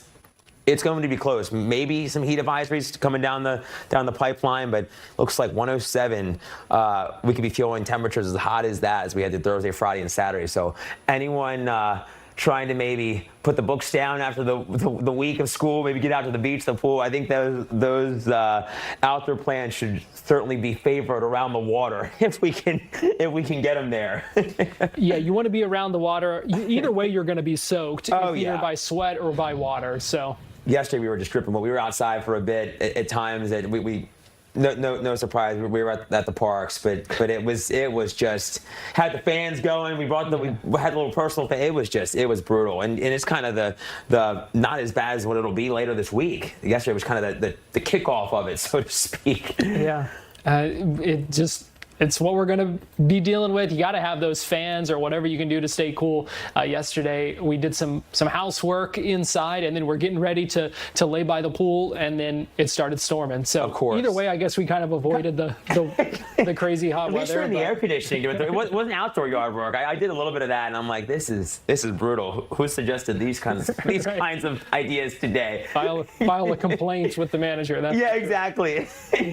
Well, before we let you go, TJ, want to get you to weigh in on our poll question here and give folks another chance to vote. Fox35Orlando.com/vote. Scan the QR code. What's your thoughts on the Saharan dust? I mean, I have to say, I'm always happy for the tropical shield, but the sunsets, it's always so nice to come out in the evening and just peep a beautiful sunset. And I feel like we've certainly had some gorgeous ones this year. And I don't know, Garrett, they never get old. I mean, we live here and we see them day in and day out, but it's just beautiful every time we get to see them. Yeah, you're right about that. It is certainly a treat. 45% of people saying excited for the sunsets, but kind of an even split right now with folks saying, killing my allergies though. Yeah. And about 10% saying happy for the tropical shield. I think it goes without saying that obviously we're happy for the tropical shield. Yeah. Because full disclosure, I voted for sunset too. So. All right. Well, Fox 35 Storm Team meteorologist TJ Springer, we appreciate you joining us. Thanks, Garrett. We appreciate all of you getting those votes in right now. And as we go to break here on Florida Live, let me give you a live look right now at Daytona Beach from our Hard Rock Hotel camera and talk about nice views. That is so nice. I'd go there right now, Garrett. You and I would be there in a heartbeat, I know. Exactly. Let's just go ahead and take an extended commercial break. No one will notice. All right. We'll be right back.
Welcome back into Florida Live. I want to give you a live look right now in Okaloosa County, where we are getting ready to hear from Byron Donalds, who's going to be holding an early voting rally there as the campaign winds down. We are just over a week away from primary election day, so really getting down to the wire. Early voting already underway as well, and so we're going to hear what Byron Donalds has to say at that campaign event. You see the American flags, the large Florida flag as well. We'll be tuning in for that in a few minutes when he begins speaking. We also heard from Hillsborough County Sheriff Chad Chronister just a little bit ago, held a news conference talking about a couple of fentanyl overdose cases and how detectives were able to track down these suspects who are now charged with first-degree murder in those cases. It's something that detectives, prosecutors have tried to do more and more over the past few years, tracking down the source of these drugs, counterfeit pills, and things like that to make them face some accountability for their actions. And so that's what we're seeing in this case. And Sheriff Chronister speaking just a little bit ago to tell us what we know about this case and the dangers, how this highlights some of the dangers that things like counterfeit pills pose to the community. One pill can kill. That's not a catchy slogan. It's not a scare tactic. It's the heartbreaking reality that our community faces every day.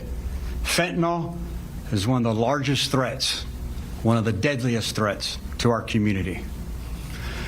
I'd like to tell you about two separate instances, two separate investigations, and two separate individuals that lost their life from fentanyl overdoses. On November of last year, we were called into the parking lot of a thrift shop up on North Florida to an unresponsive 54-year-old victim who was unresponsive. We saw that she had overdosed. Detectives from the opioid overdose squad did a phenomenal job of identifying the individual responsible for her overdose, tracked that individual down, arrested him on driving-related charges, and also possession of a controlled substance. But that's where the real investigation began. That's where they had to start putting the pieces of the puzzle together to determine what we now know is that hours before her fatal overdose, he is the one that sold her fentanyl. Fentanyl that had a level of concentration 8 times greater than what it takes to kill a human being. We just recently obtained a warrant from State Attorney Susie Lopez in the State Attorney's Office, and on August 7th, he was arrested and he was charged for the homicide of our 54-year-old victim. A separate investigation goes back to December 30th of last year. We got called to another death investigation. This time, a 22-year-old who lost her life in her own home. The day before, she contacted her 25-year-old drug dealer and said that she wanted to buy 3 oxycodone pills. She meets the day before and she purchases those 3 oxycodone pills. The problem was, and the thing that took her life, is they weren't oxycodone pills, they were counterfeit fentanyl pills. The next day, through the opioid investigation, they determine who the suspect is. They determine and identify who this 25-year-old suspect is. And they go and arrest her. When they arrest her, she has in her possession 60 grams of fentanyl pills. That's 347 pills. But it's enough fentanyl to take the life of 30,000 unknowing, unsuspecting victims, addicts within our community. Again, our opioid overdose squad does a phenomenal job of holding the person accountable for this person's loss of life. He was sold the counterfeit oxycodone pills that this 22-year-old thought she was purchasing. The level of concentration was 14 times greater than what it takes to take a human life. On August 6th, she was placed under arrest and charged with the homicide of our 22-year-old victim.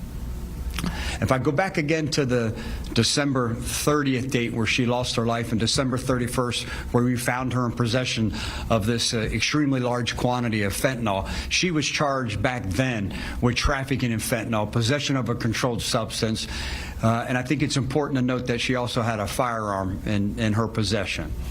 She doesn't have a criminal history. Our drug dealer from the first death of the 54-year-old victim that I'm speaking of, minor offenses, some misdemeanor offenses for his criminal history. But again, both these cases unfortunately have the same outcome.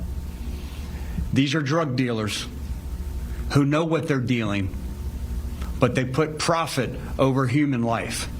And as a result, I'm standing here announcing the successful arrest and investigation of both these individuals who took the life of 2 individuals in our community. What questions can I try to answer at this time? What is the difference between, if someone's trying to buy an oxy pill, what's the difference between that and then they probably look the same, between that and a counterfeit fentanyl? Like, how would they be able to tell? That's a great question. The question is there a difference between a counterfeit pill and a fentanyl pill? A lot of times there isn't. They compress these fentanyl pills to make them look like anything you want. We had another overdose not too long ago that an individual thought that they were buying, he thought he was buying a Percocet pill. And it wasn't a Percocet pill, it was a fentanyl pill, but it looked just like it, and he lost his life. So again, great question. A lot of times they look just like it. She had no idea it was fentanyl. She thought she was buying oxycodone, and it cost her life. What about some of the changes the state's made to, raise the penalties and types of charges people can face, for dealing with if someone overdoses? I commend our legislative body up in Tallahassee for giving law enforcement throughout the state of Florida the tools that we need to hold these individuals accountable when they put profit over human life.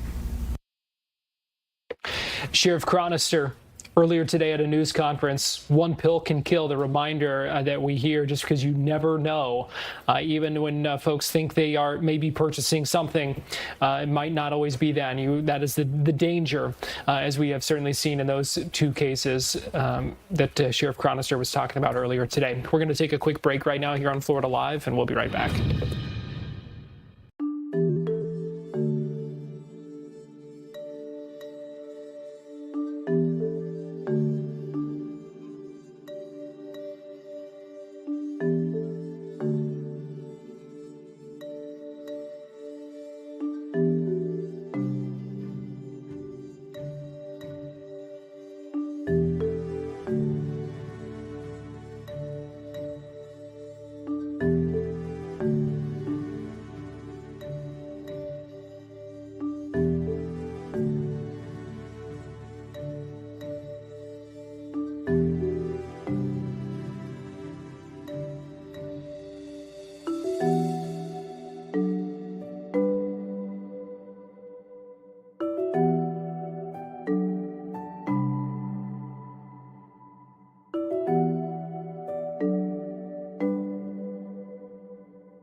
Welcome back into Florida Live. It is back to school for so many all across the state of Florida, including for you, our viewers in Tampa right now, Hillsborough County, where we just heard from Tampa Mayor Jane Castor, some other officials there, marking the return to school in Hillsborough County. We know it's the first day of school as well for a number of school districts here. Orange County goes back tomorrow, but it is certainly that time of year. That news conference ramping up there, but it is an important reminder. Just be aware of kids out at the bus stops in the morning, maybe walking home in the afternoons. Stop when buses are stopped and they've got those red lights on and the stop signs out. School zones and speed. You don't want to be caught speeding in those things. So just be aware and be careful when you're driving through neighborhoods, when you're driving through school zones. Just a lot to, just be careful. That's the main thing. You don't want to put yourself in danger. You certainly don't want to put any of those kids in danger. So hope everyone out there who did go back to school today had a good first day. And it's the start of a brand new school year. So exciting stuff there for teachers, for students, for parents alike. So just keep that in mind as we now head into the rest of the week. We got some news that ICE, Immigrations and Customs Enforcement, is expected to roll out body cameras for the first time to field officers. It's field officers, all of its field officers, potentially by the end of the month, which is a pretty quick rollout for that. Now, it's a step that some say should have been taken before anyway, but it is something that could change the way, potentially, what the public sees of some of these immigration enforcement efforts across the country. Now, there are still remaining questions about what the release and what the public might actually be able to see of that body camera video, but we will see what happens when those body cameras roll out. And earlier today, I had the chance to speak with Jamie Copenhaver. He's a former sheriff's detective and investigator, has some experience as well with federal agencies, and so was really able to kind of shine some light for us on what this rollout might look like and what it means for ongoing enforcement efforts and how the members of that agency will continue to do their jobs. Thank goodness. They're about 6 months late. This should have been in effect years ago, Garrett. If you go and do a poll throughout the nation, most law enforcement agencies have and are issued body-worn cameras. Our federal agents held out until the end. Just the mere fact of all the non-transparent operations that these men and women have conducted, and most of them right? I mean, they're out doing their job. This certainly will give some protection, I think, to our federal agents as it pertains to ICE. So why do you think maybe there was, what did take so long then? If you think this should have happened before, do you think there was maybe some hesitation for this, or was just this the way government works, trying to roll things out like this? What do you think maybe accounts for this happening a little bit later than you think it should have? Yeah, I mean, going back since January this year, Garrett, I mean, we had a government shutdown. There were no funding for any of these federal agencies for extra equipment. So that could have been part of it, that we haven't seen that since January this year. And then, policy. It's always been a policy that the federal agents aren't going to be as transparent as the local cops. I don't know why that is. I know that when I was at FBI at a task force, we certainly didn't have to give over a lot of stuff the locals would do. So I think that policy has changed. But more importantly, Garrett, I think the United States and the citizens have demanded better from our federal agents. And all of us want to see transparency. If you're in a shooting situation, we need to see the footage so we all can be on the same playing field, if you will. Let's talk about the video and what might, like you said, you kind of talked about how policies are a little bit different when you're talking about federal agencies, the federal government, as opposed to, maybe a local sheriff's office or police department or something like that. How much of this video do you think will end up being made public? Well, once again, TBA, to be announced. We just didn't know what the internal policy is on releasing that that video of any of these incidents in a timely manner. I want to go right down to Polk County and look at Grady Judd and his policy. If his officer or deputies are involved in a shooting situation, he always gets ahead of the optic, right, and lays it out for us. I would like to see a little bit similar actions by Mark Wayne Mullen up at DHS. They're slow walking a lot of these cases. And Garrett, I've got to tell you, I mean, we've seen that this past February and March and February, we saw a couple of shootings, 8 or 9 fatalities. We don't know if they're justified. They haven't really came out with a final report, but we need to have transparency with all of our federal agencies, in my opinion. Now, you mentioned the Polk County Sheriff's Office. They're actually one of the agencies that does not typically equip its deputies with body cameras, and that kind of segs right into the next question I have for you, because there is still, we have seen body cameras become, much more ubiquitous than ever before. Many agencies do have them. Many of them, swear by them. In some cases, we've seen them release video often, but then there are some who don't. So just kind of take us inside that decision and how there is still some disagreement or reasons that some agencies don't necessarily want these or use these. Yeah, going right back to Grady Judd in Polk County. I mean, no body-worn cameras, but very transparent. He gets out before the press and behind the microphone, Garrett, on every incident and takes you through the entire power play, if you will. You don't see that from the federal agents or the government, right? So I think in terms of body-worn cameras, I think it should be mandated through the U.S. for all law enforcement. If you're a sworn law enforcement officer, it should be mandatory that we all wear these. And I'm going to tell you why. Let's go to the incident out in Minnesota where a female was allegedly going to run over an ICE agent. That ICE agent, Garrett, had his personally owned cell phone up recording it and then had a weapon in the other hand trying to defend himself. So very bad optic, I think, for Homeland Security in that case. That certainly could have cleared that up right away had that been officially reported on body cam. There are definitely several high-profile incidents over the past few months that it seems like it could have been helpful to have that body camera footage released. It's one of those things that those who support it, there are certainly those on the side of law enforcement and those in the public, civilians who support this because of how it in some ways can protect both sides by it's hard to refute sometimes what you see. We know it doesn't solve everything. Body camera does not, as we have seen, does not always end all discussion, but it does certainly provide an additional perspective that in many cases, Jamie, comes in handy and is helpful in public discourse. Yeah, not only public discourse, but I have a few friends that are defense lawyers, and before everyone went to the body cameras here locally, they were like, okay, we need body cams to help show that the cops may have violated policy or what have you. And now those same defense lawyers are like, okay, these body cam, they're really hurting some of the criminal defense cases, Garrett, because it's showing the true and accurate description as to what happened. When these first came out, the cops said, no, we don't want them. We don't want our recording. We don't want our voice on there. You're invading our privacy.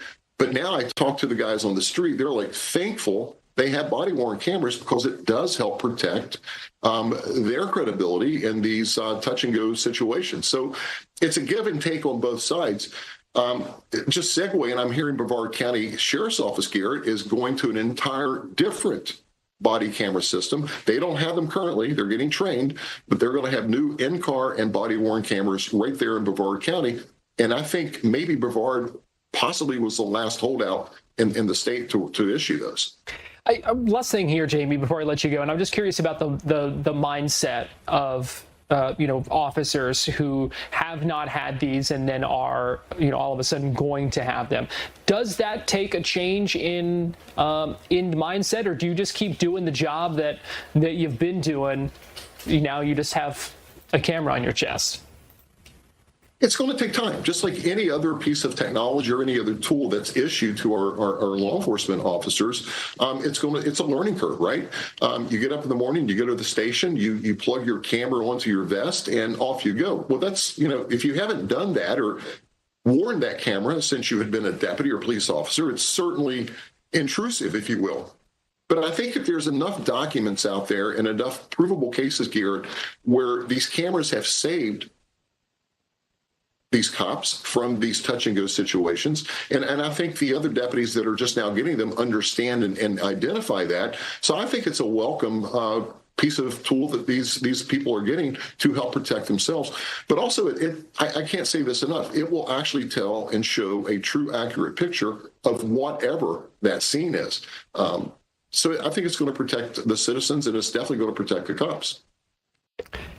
Former Sheriff's Detective and Investigator Jamie Copenhaver joining me earlier today on Fox 35 News Plus. Give you a live look right now at the White House. We expect to hear from President Trump any minute now, who is going to be signing an executive order that's focused on vaccine flexibility and research. So we are waiting to see what all that might entail. We are waiting to see the president sign this executive order inside the Oval Office momentarily. We are going to take a break here on Florida Live, and we'll be right back.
Live look at the White House, where any minute now we are waiting to hear from President Trump. Going to be signing an executive order about vaccine flexibility and research. We will get you to the Oval Office when that signing begins. So keep it here on Fox Local, and we will have more on that for you coming up in just a little bit. Right now, let me get you live to Okaloosa County, where we are monitoring this campaign event for Byron Donalds. You see defending the Florida Dream on the podium there. This is Senator Don Gates, a former Senate president here in the state of Florida, who is speaking live right now, talking about education, a couple of other things as well. So let's go ahead and listen in live. Nomination in a lot of ways, but there's certainly one that matters a lot to many of us.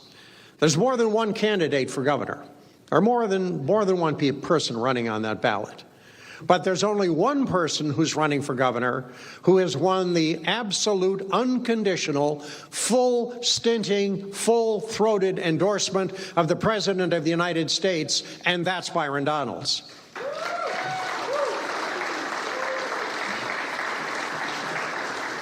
Now, there's a reason why Donald Trump is all in for Byron Donalds.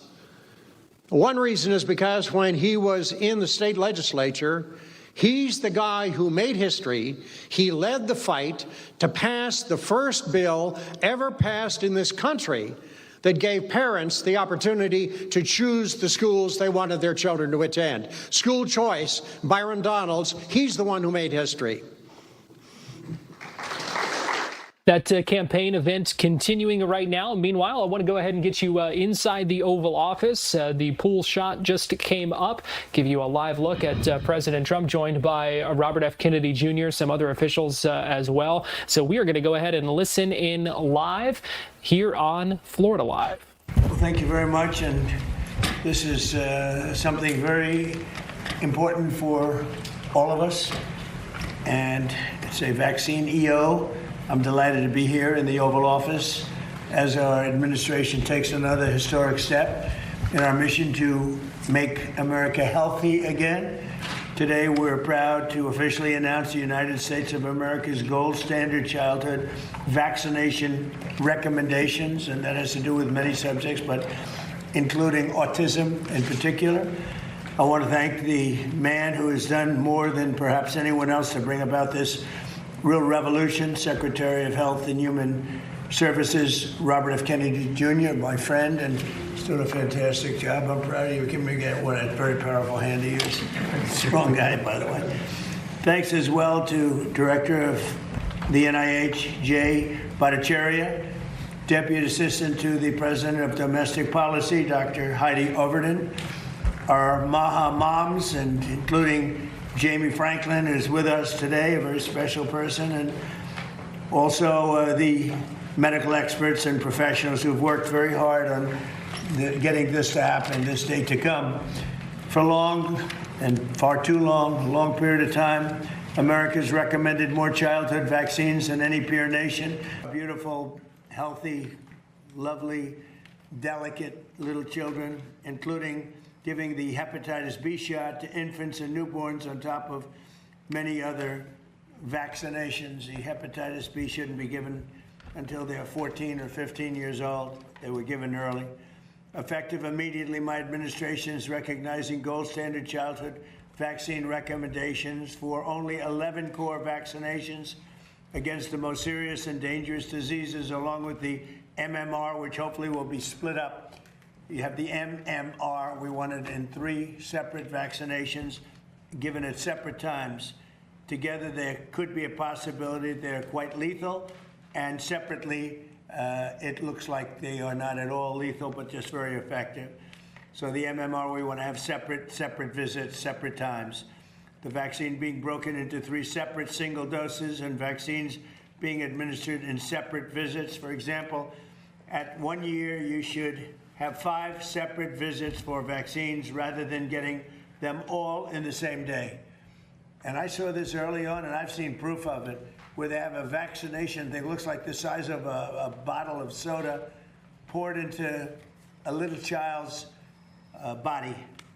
And bad things happen in too many cases, because this is an explosion. This is an epidemic. So at year 1, you should have 5 separate visits for vaccines rather than giving them all in the same day. Very importantly, vaccinations for hepatitis B, COVID-19, and influenza, among others, are no longer recommended for all children. In addition, this executive order directs the Attorney General to advance legal challenges against states that violate children's rights to religious or medical vaccination exemptions for the exemptions.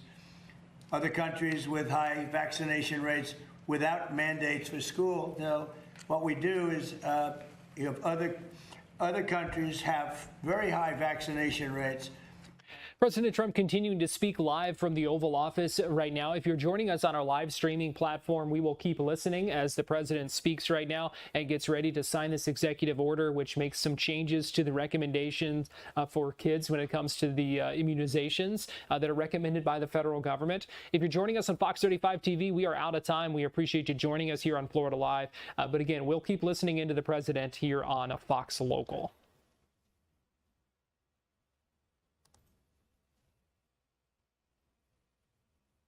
Vaccines required today. In those times, people were much healthier, and of course, the high rates of autism now observed did not exist. So there's a reason for such epidemic rates of autism, and we're going to bring it back to much closer to where it was. Well, we do not know exactly what the cause is with respect to autism. It is essential to our research efforts that we have the very best vaccine recommendations in the entire world. So we're reducing them. We're changing it to visits over a period of a year and a half, so they get 20% of what they would have gotten in one big shot, a big shot like the size of a large glass of something.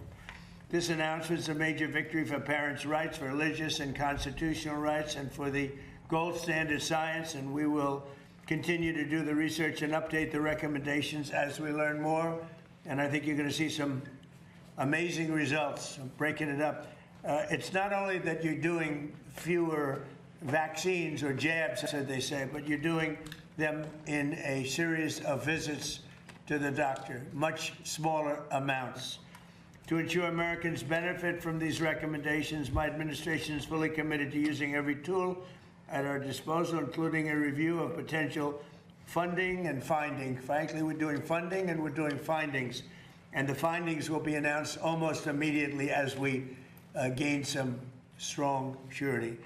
So now I'd like to have Bobby say a few words, followed by Jay, Heidi, and Jamie, and then I'll sign the executive order, which I'm very excited about, because I came in and I said, I want to find what's going on with autism. It's many, many times what it used to be years ago, and it gets progressively worse, and we add progressively more and more vaccines. So in a nutshell, and you can see it through this, we're breaking up the vaccines and we're breaking them up into time periods. Okay, not so complicated. And we think we're going to have a tremendous result from doing that. Very simply, large amounts of vaccine, large amounts of, like vats of vaccine, are currently pumped into your child's body. And we're doing 20% of that at each visit.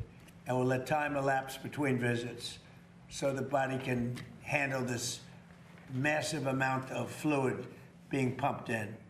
I think it's going to make a big difference. You know, there are some groups that have virtually no problem with autism.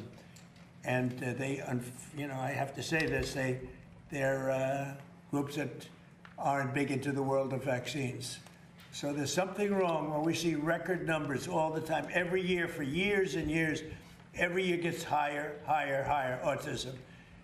And we think we have a very good recommendation, and a lot of good things are happening. We're going to be releasing some very detailed paper. Here's another one, European countries versus the United States. Look at that.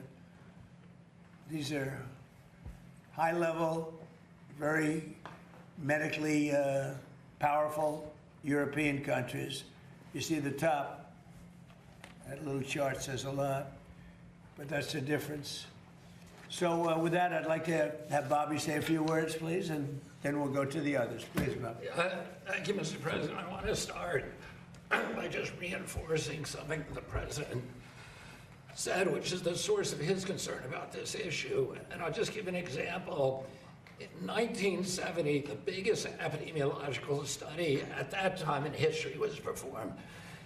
And the university scientists from across this country looked at all the 8-year-olds in Wisconsin, about 900,000 children. And they were looking for autism, and they knew what autism looked like.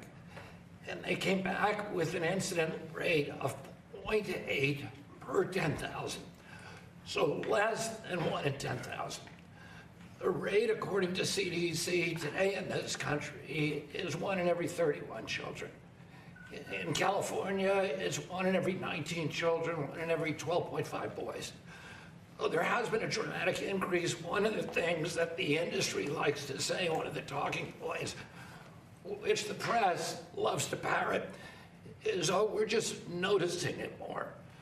But this is an absurdity, and this is an assertion that has been debunked again and again and again by peer-reviewed literature. But it's also debunked by common sense. Because if we were just noticing it more, we would notice it in older groups. But we're not.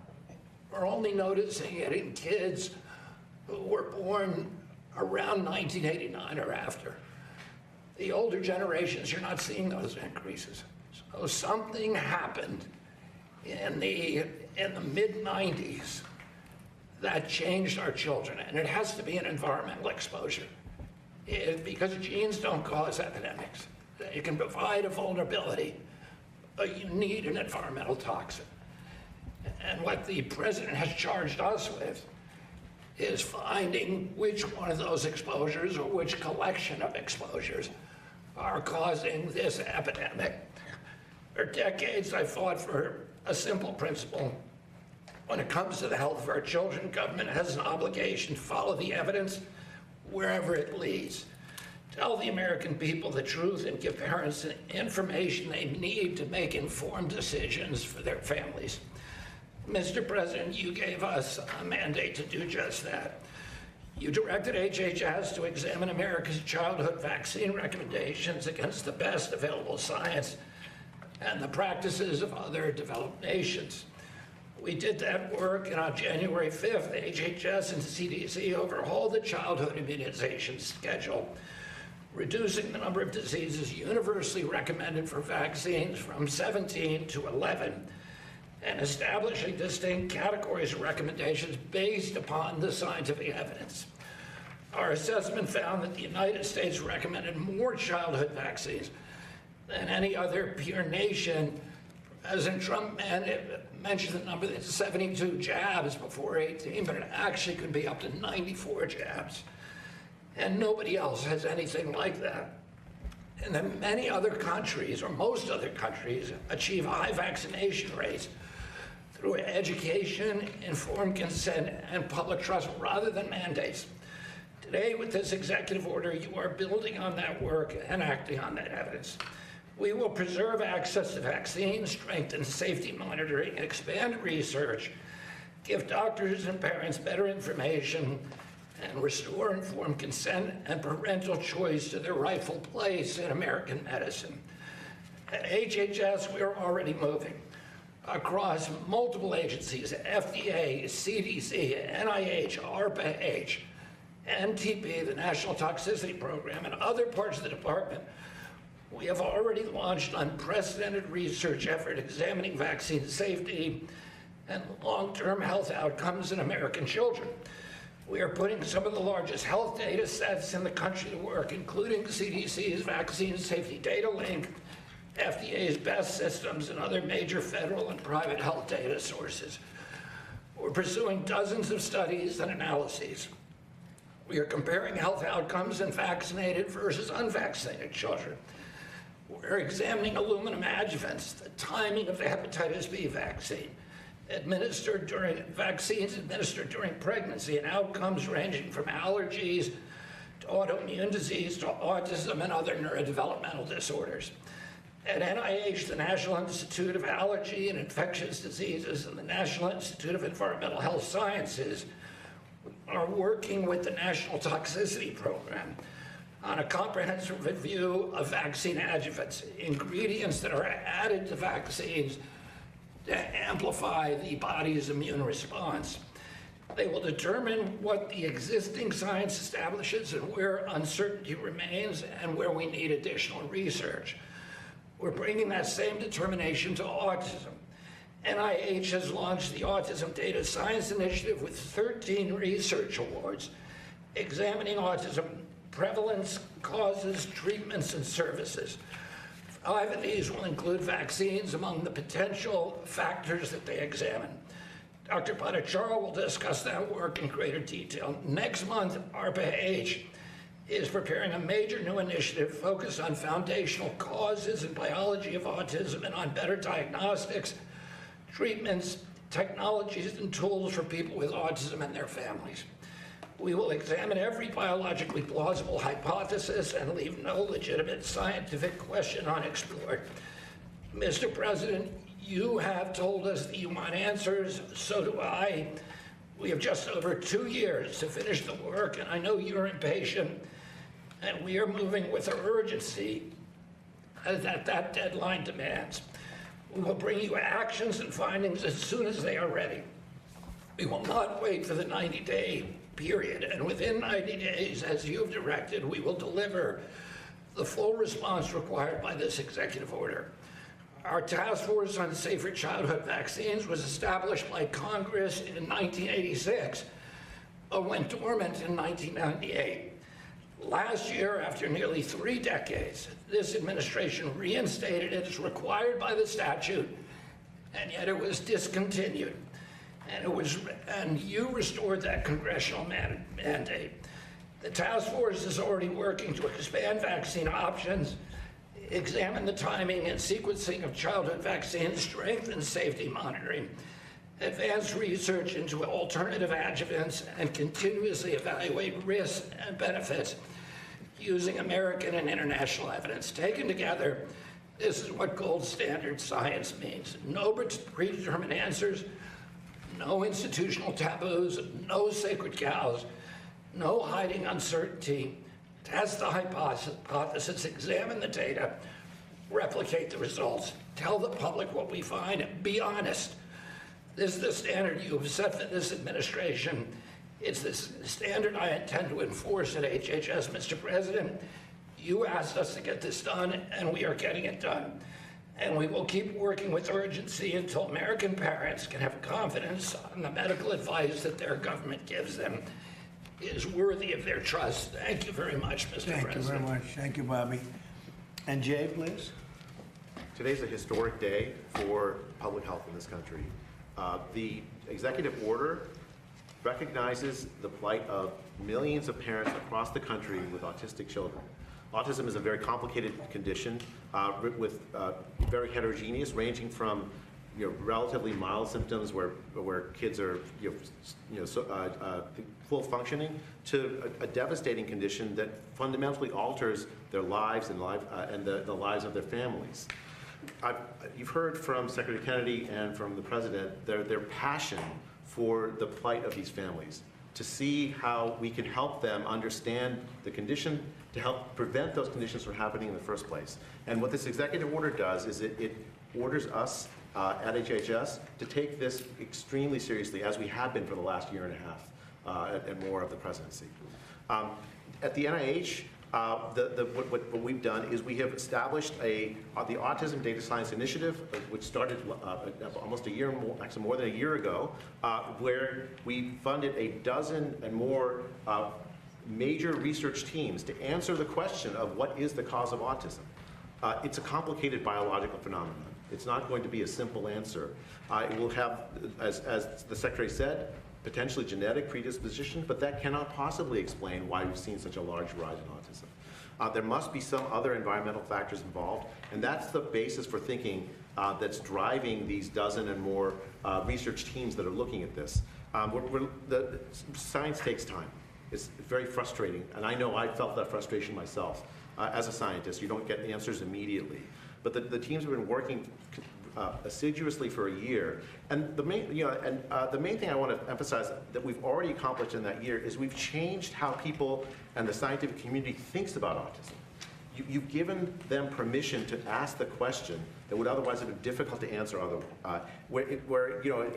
If you come to an answer that links autism to some other politically correct things, and you all of a sudden have this link, as a scientist, you fear that your career is going to be over. What we've done in this administration is we've given permission to scientists to honestly answer this question, to find the link for the first time. And with the change in the vaccine recommendations that the President has signed, what you have given is parents a choice, autonomy, a decision-making over how they want the vaccines given to their kids. I mean, I believe fundamentally that many vaccines are important. I said measles, for instance, the measles vaccine is important if we want to take control of the measles outbreak. But at the same time, we shouldn't be keeping kids out of school because they have made different decisions than other parents. Our European colleagues don't do that. A lot of the collapse in trust in public health has come because of these mandates that we've seen imposed during the Biden administration on the COVID vaccine and so many other things. What this does is it restores autonomy of families and parents to make good decisions for their kids. It allows and continues to emphasize the importance of science in recommendations about vaccines, and fundamentally restores a sort of healthy relationship between public health and parents, more in line with what happens in European countries than in the United States, where the childhood outcomes are often much better than we see here. It's a big first step that that builds on what we've been working on the last year and a half toward a more sane public health system that sees healthy kids grow up without pressure, without undue influence, to make good decisions for their families and for their kids. Thank you, Steve, please. Thank you, Mr. President. Because of your courage and leadership, Mr. President, millions of parents all over America today are breathing an enormous sigh of relief. I say this as the parent of young children myself. Millions and millions of parents feel they've been pressured when their children are just weeks out of the hospital to take 5 shots, 6 shots, 7 shots all at once. They're told it'll be normal. Your kid will have a fever of 103 for 3 or 4 days. Your kid will stop eating for a week. Your kid's going to change all their sleep. Don't worry, it's totally fine. It's totally normal. Nobody has studied it. Nobody's looked at it. Nobody's thought about it. The pressure from the pharmaceutical industry and from aspects of the medical industry to pump your kids full of shots days after birth with no understanding of the long-term consequences has been a medical travesty. This is an issue, Mr. President, that you have been leading on for years, and of course the man to your left has been leading on this issue for years as well, too. It's a really incredible moment to stand here today and finally see the concerns of parents around this country addressed. There's been so much heartache where parents have had healthy children with no issues. They know they've been pressured into doing things that they didn't want to do, and medical science has told them for years that their concerns are not valid. This order does 2 fundamental, incredibly important things. First is we get off of this ridiculous path of having our children get 70 to 90 shots. That is wantonly excessive. Remember, each and every one of these shots produces a profound immunological response. So across any large population, if you give a kid shot after shot after shot, you're going to have vaccine injuries. You're going to have immunological issues. You're going to have potentially neurological issues. Secondly, and so important to you, Mr. President, is the unbundling of the shot.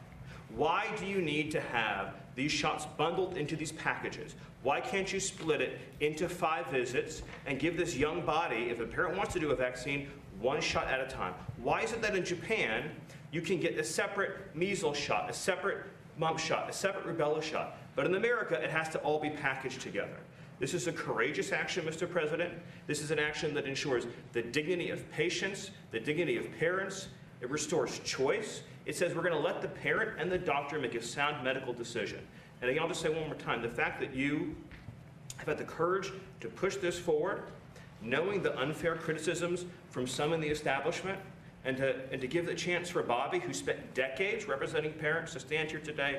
It's such a profound moment, it's such a beautiful moment, and it's going to lead to such incredible advances in our understanding of children's health and making sure that, yes, we can be a country that has safety and security for our families and our children, while at the same time protecting patient choice. You can have both these things. This order accomplishes it. I'm so proud to be standing here today, Mr. President. Thank you very much, Steve. Thank you. Heidi? Yes, thank you, Mr. President. It's an honor to be here today. It is a historic day and a historic action. Many people have asked the difference between this executive order and what you signed in December in a presidential memorandum and what you signed later on in May. Just want to quickly answer that question. In December, the presidential memorandum directed HHS to produce the scientific assessment that they did, and then they overhauled the vaccine schedule. Those actions have since been held up in court. And so right now, Americans don't have access to that information, and you are correcting that wrong today and saying, I am giving Americans this information directly so that they know what HHS found in the scientific assessment themselves. But most importantly, states are actually the place where school vaccination requirements are implemented. It's state laws and regulations. And the CDC would advise the states on those policies. Since January of 2026, 28 states have no longer agreed with the CDC, and they recommend their own policies. A lot of those states are blue states, and they're working with outside entities like the American Academy of Pediatrics that still rely on the recommendations that were in place in 2024 with the 72 injections by age 18. So you are saying, especially to states that are willing, take a look at this scientific assessment. These are the gold standard childhood vaccine recommendations, and you should put this into your state law so that when parents go to enroll their kids in school, they do not have to meet some of the requirements for the vaccines that are no longer recommended for all children. That brings us in line with European nations. And importantly, those nations do not have vaccine mandates for school. A lot of those nations maintain vaccination rates for measles above 90%. Denmark, Ireland, Spain, Portugal all have vaccination rates for measles above 90% without mandates for school. And so they do that through increased public trust and education and letting parents be informed and make those decisions. We are encouraging to adopt those decisions here today. We do still recommend the measles vaccine for all children, but we want parents to be informed about the timing and to have the option to separate them out. So, Mr. President, this is a historic action. We are going to be working directly with states so that we're not reliant on the court case to resolve. We are doing it right away so that parents get the benefit from state laws changing. Great. Thank you, Mr. Mr. very President. much. When you hear that number where it was 1 in 10,000 20 years ago, and now it's 1 in 30, or in California, 1 in 18, that something happened in the meantime. Something happened environmentally or otherwise, but it's not just happenstance. Something went wrong. Some bad things were recommended. Think of it. So you have 1 in 10,000, and now it's 1 in 30. California, 1 in 18. And we got to get to the bottom of it. Please. Thank you so much for having me. I'm a mom, first and foremost. I have a 3.5-year-old, and I have another one on the way. And Mr. President, we are so thankful for all the work you've done in this country with the vaccines, the food systems, and you as well, Secretary Kennedy. I believe health is the #1 issue in this country. If you don't have health and we don't have a healthy country, we don't have anything at all. And no parent should feel the pressure of immediately their child is born and a bunch of vaccines are pressured and pushed upon them. This is about freedom at the end of the day. This is what this country was built on, freedom for parents to make the decisions that best suit their kid. And I'm not anti-vaccine at all, I'm pro-vaccine, but we want to be able to have the freedom to space it out and to choose which one works for our child. We don't believe that there's a one-size-fits-all solution for every child. So we're so thankful for everything that you're doing, Mr. President. It's just extraordinary. Like the polio vaccine, it's amazing. Other vaccines, amazing. But some, there's questions about. We're going to figure it out. And I think we'll, the expression is we have really no choice. And nothing bad can happen from what we're doing. Nothing bad can happen. It's possible it doesn't work. I don't think that's much of a possibility, frankly. We're going to learn a lot. And we could get, if we could go back 20 years, 25 years, something happened in between that would lead us to the kind of numbers that we're seeing. So could I have that and I'll sign it? Yes, sir. Very happy to sign it. This is your executive order on establishing gold standard vaccine recommendations, sir. As previous speakers have indicated, this is going to establish essentially a new vaccine schedule that is fully informed by the research and data that we have from HHS and NIH and other aspects of the government. It also takes a very hard line on some of the more paternalistic issues that we've been talking about here, sir, in terms of infringing on parents' religious liberty or really just parents' ability to make decisions for their children. So as Heidi said, this is a very big deal. We're not waiting for anyone else to take action, as you do so often, sir. We're just going ahead and doing the right thing based on all of the best available research to ensure that America's parents and children are being as best protected by the federal government as they can be. Very good. Thank you very much.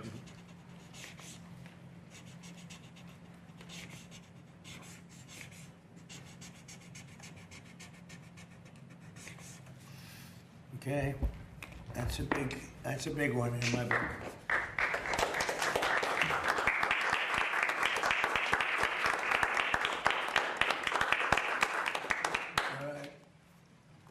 questions for us? Mr. President, in addition to this big announcement, you've also been posting about Iran today opposing their latest demands. You said this last round of talks was Iran's last chance before decapitation. So what now? What You'll comes find next? out. You'll find out. Are you still, are massive escalation, is that still on the table? Well, we have that, certainly that ability if we want to do that. Yeah, you'll find out. You said you're low-keying it with them, I that you're think so. semi-negotiating. What exactly does that mean? Well, they asked for reparations, you might say, or they asked for money for the damage that we've done. I said, that's a good idea. Well, we're going to ask for money for the damage they've done over a 50-year period. Whether you go SS Cole or whether you go all of the people that were so badly hurt, so badly wounded or killed, many thousands of people, and maybe damages for the 52,000 protesters over the last 4 months that were killed in Iran. We think their family should get damages for killing their person or their child or mother, father that were protesting. It's at least, it was 52,000 a month and a half ago. So now what is it? So if there's damages to be paid, I think Iran should pay those damages. Mr. President, are you frustrated with Senate Republicans and Leader Thune for going home for recess without passing the Save America Act? Well, I think they should pass voter ID. I think they should pass proof of citizenship, basically Save America, Save America Act. I think that should be something that we should absolutely get. Yeah. Mr. President, you're a proud father. Would you have vaccinated your children differently based on the recommendations that Well, I you put out did. today? I took my children for 5 different vaccinations. In other words, I broke it up. The one visit where they just pump, what seemingly looks like gallons, where they pump so much in. I took all of my children from day one. I believed in this a long time ago. I took them with my wife. I took them through 5 different visits to the doctor. Essentially, they get 20% each, and I had no problem. So it's inconvenient. It's 5 stops, but it's something that I think will have a huge impact on autism. Yeah. Mr. President, the anti-weaponization fund, do you think it's still alive at this point, and are there any options that you're looking at to perhaps? Well, that'll be up to Todd Blanche. He was our new, and who will be, I think, a great Attorney General. Yeah, please. Thank you, Mr. President. Why does the establishment media so often seem to be against even asking questions about vaccines? It's amazing. When you come up with a recommendation for a vaccine, it could be the medical groups, the pharmaceutical groups, I don't know, but it is amazing. There's nothing that we lose with this. If the worst thing that would happen would be nothing happens. We're not going to lose anything. At the same time, we could gain tremendous, we could save hundreds of thousands of lives, millions of lives. And I wish we could have done it a long time ago. We got stopped by court. We had a court, I guess, in Massachusetts that stopped us very early on. I believed in this for a long time, so now we're getting it done. And I think you're going to see potentially tremendous results. Yeah, Dan? Mr. President, a topic on manufacturing, if I may. The Bureau of Labor Statistics put out some information last week saying that U.S. manufacturing output 4.6% increased in the first quarter of 2026. The Supply Management Institute, PMI, shows that manufacturing has expanded for 7 consecutive months. You've talked about the American manufacturing renaissance for about 10 years at this point. Given all the statistics and the investment that have come in, do you feel vindicated at this point? So we're doing record increases in the United States in manufacturing. President Trump continuing to speak right now inside the Oval Office at the White House. If you want to keep watching this Q&A, just scan the QR code you see right now. That'll take you to Live Now from Fox, where you can continue to watch President Trump taking questions and speaking with reporters live right now in the Oval Office. Right here on Fox Local Orlando, if you stay tuned here, you're going to find the Fox 35 Storm Team and Fox 35 Weather Plus tracking the latest in the tropics.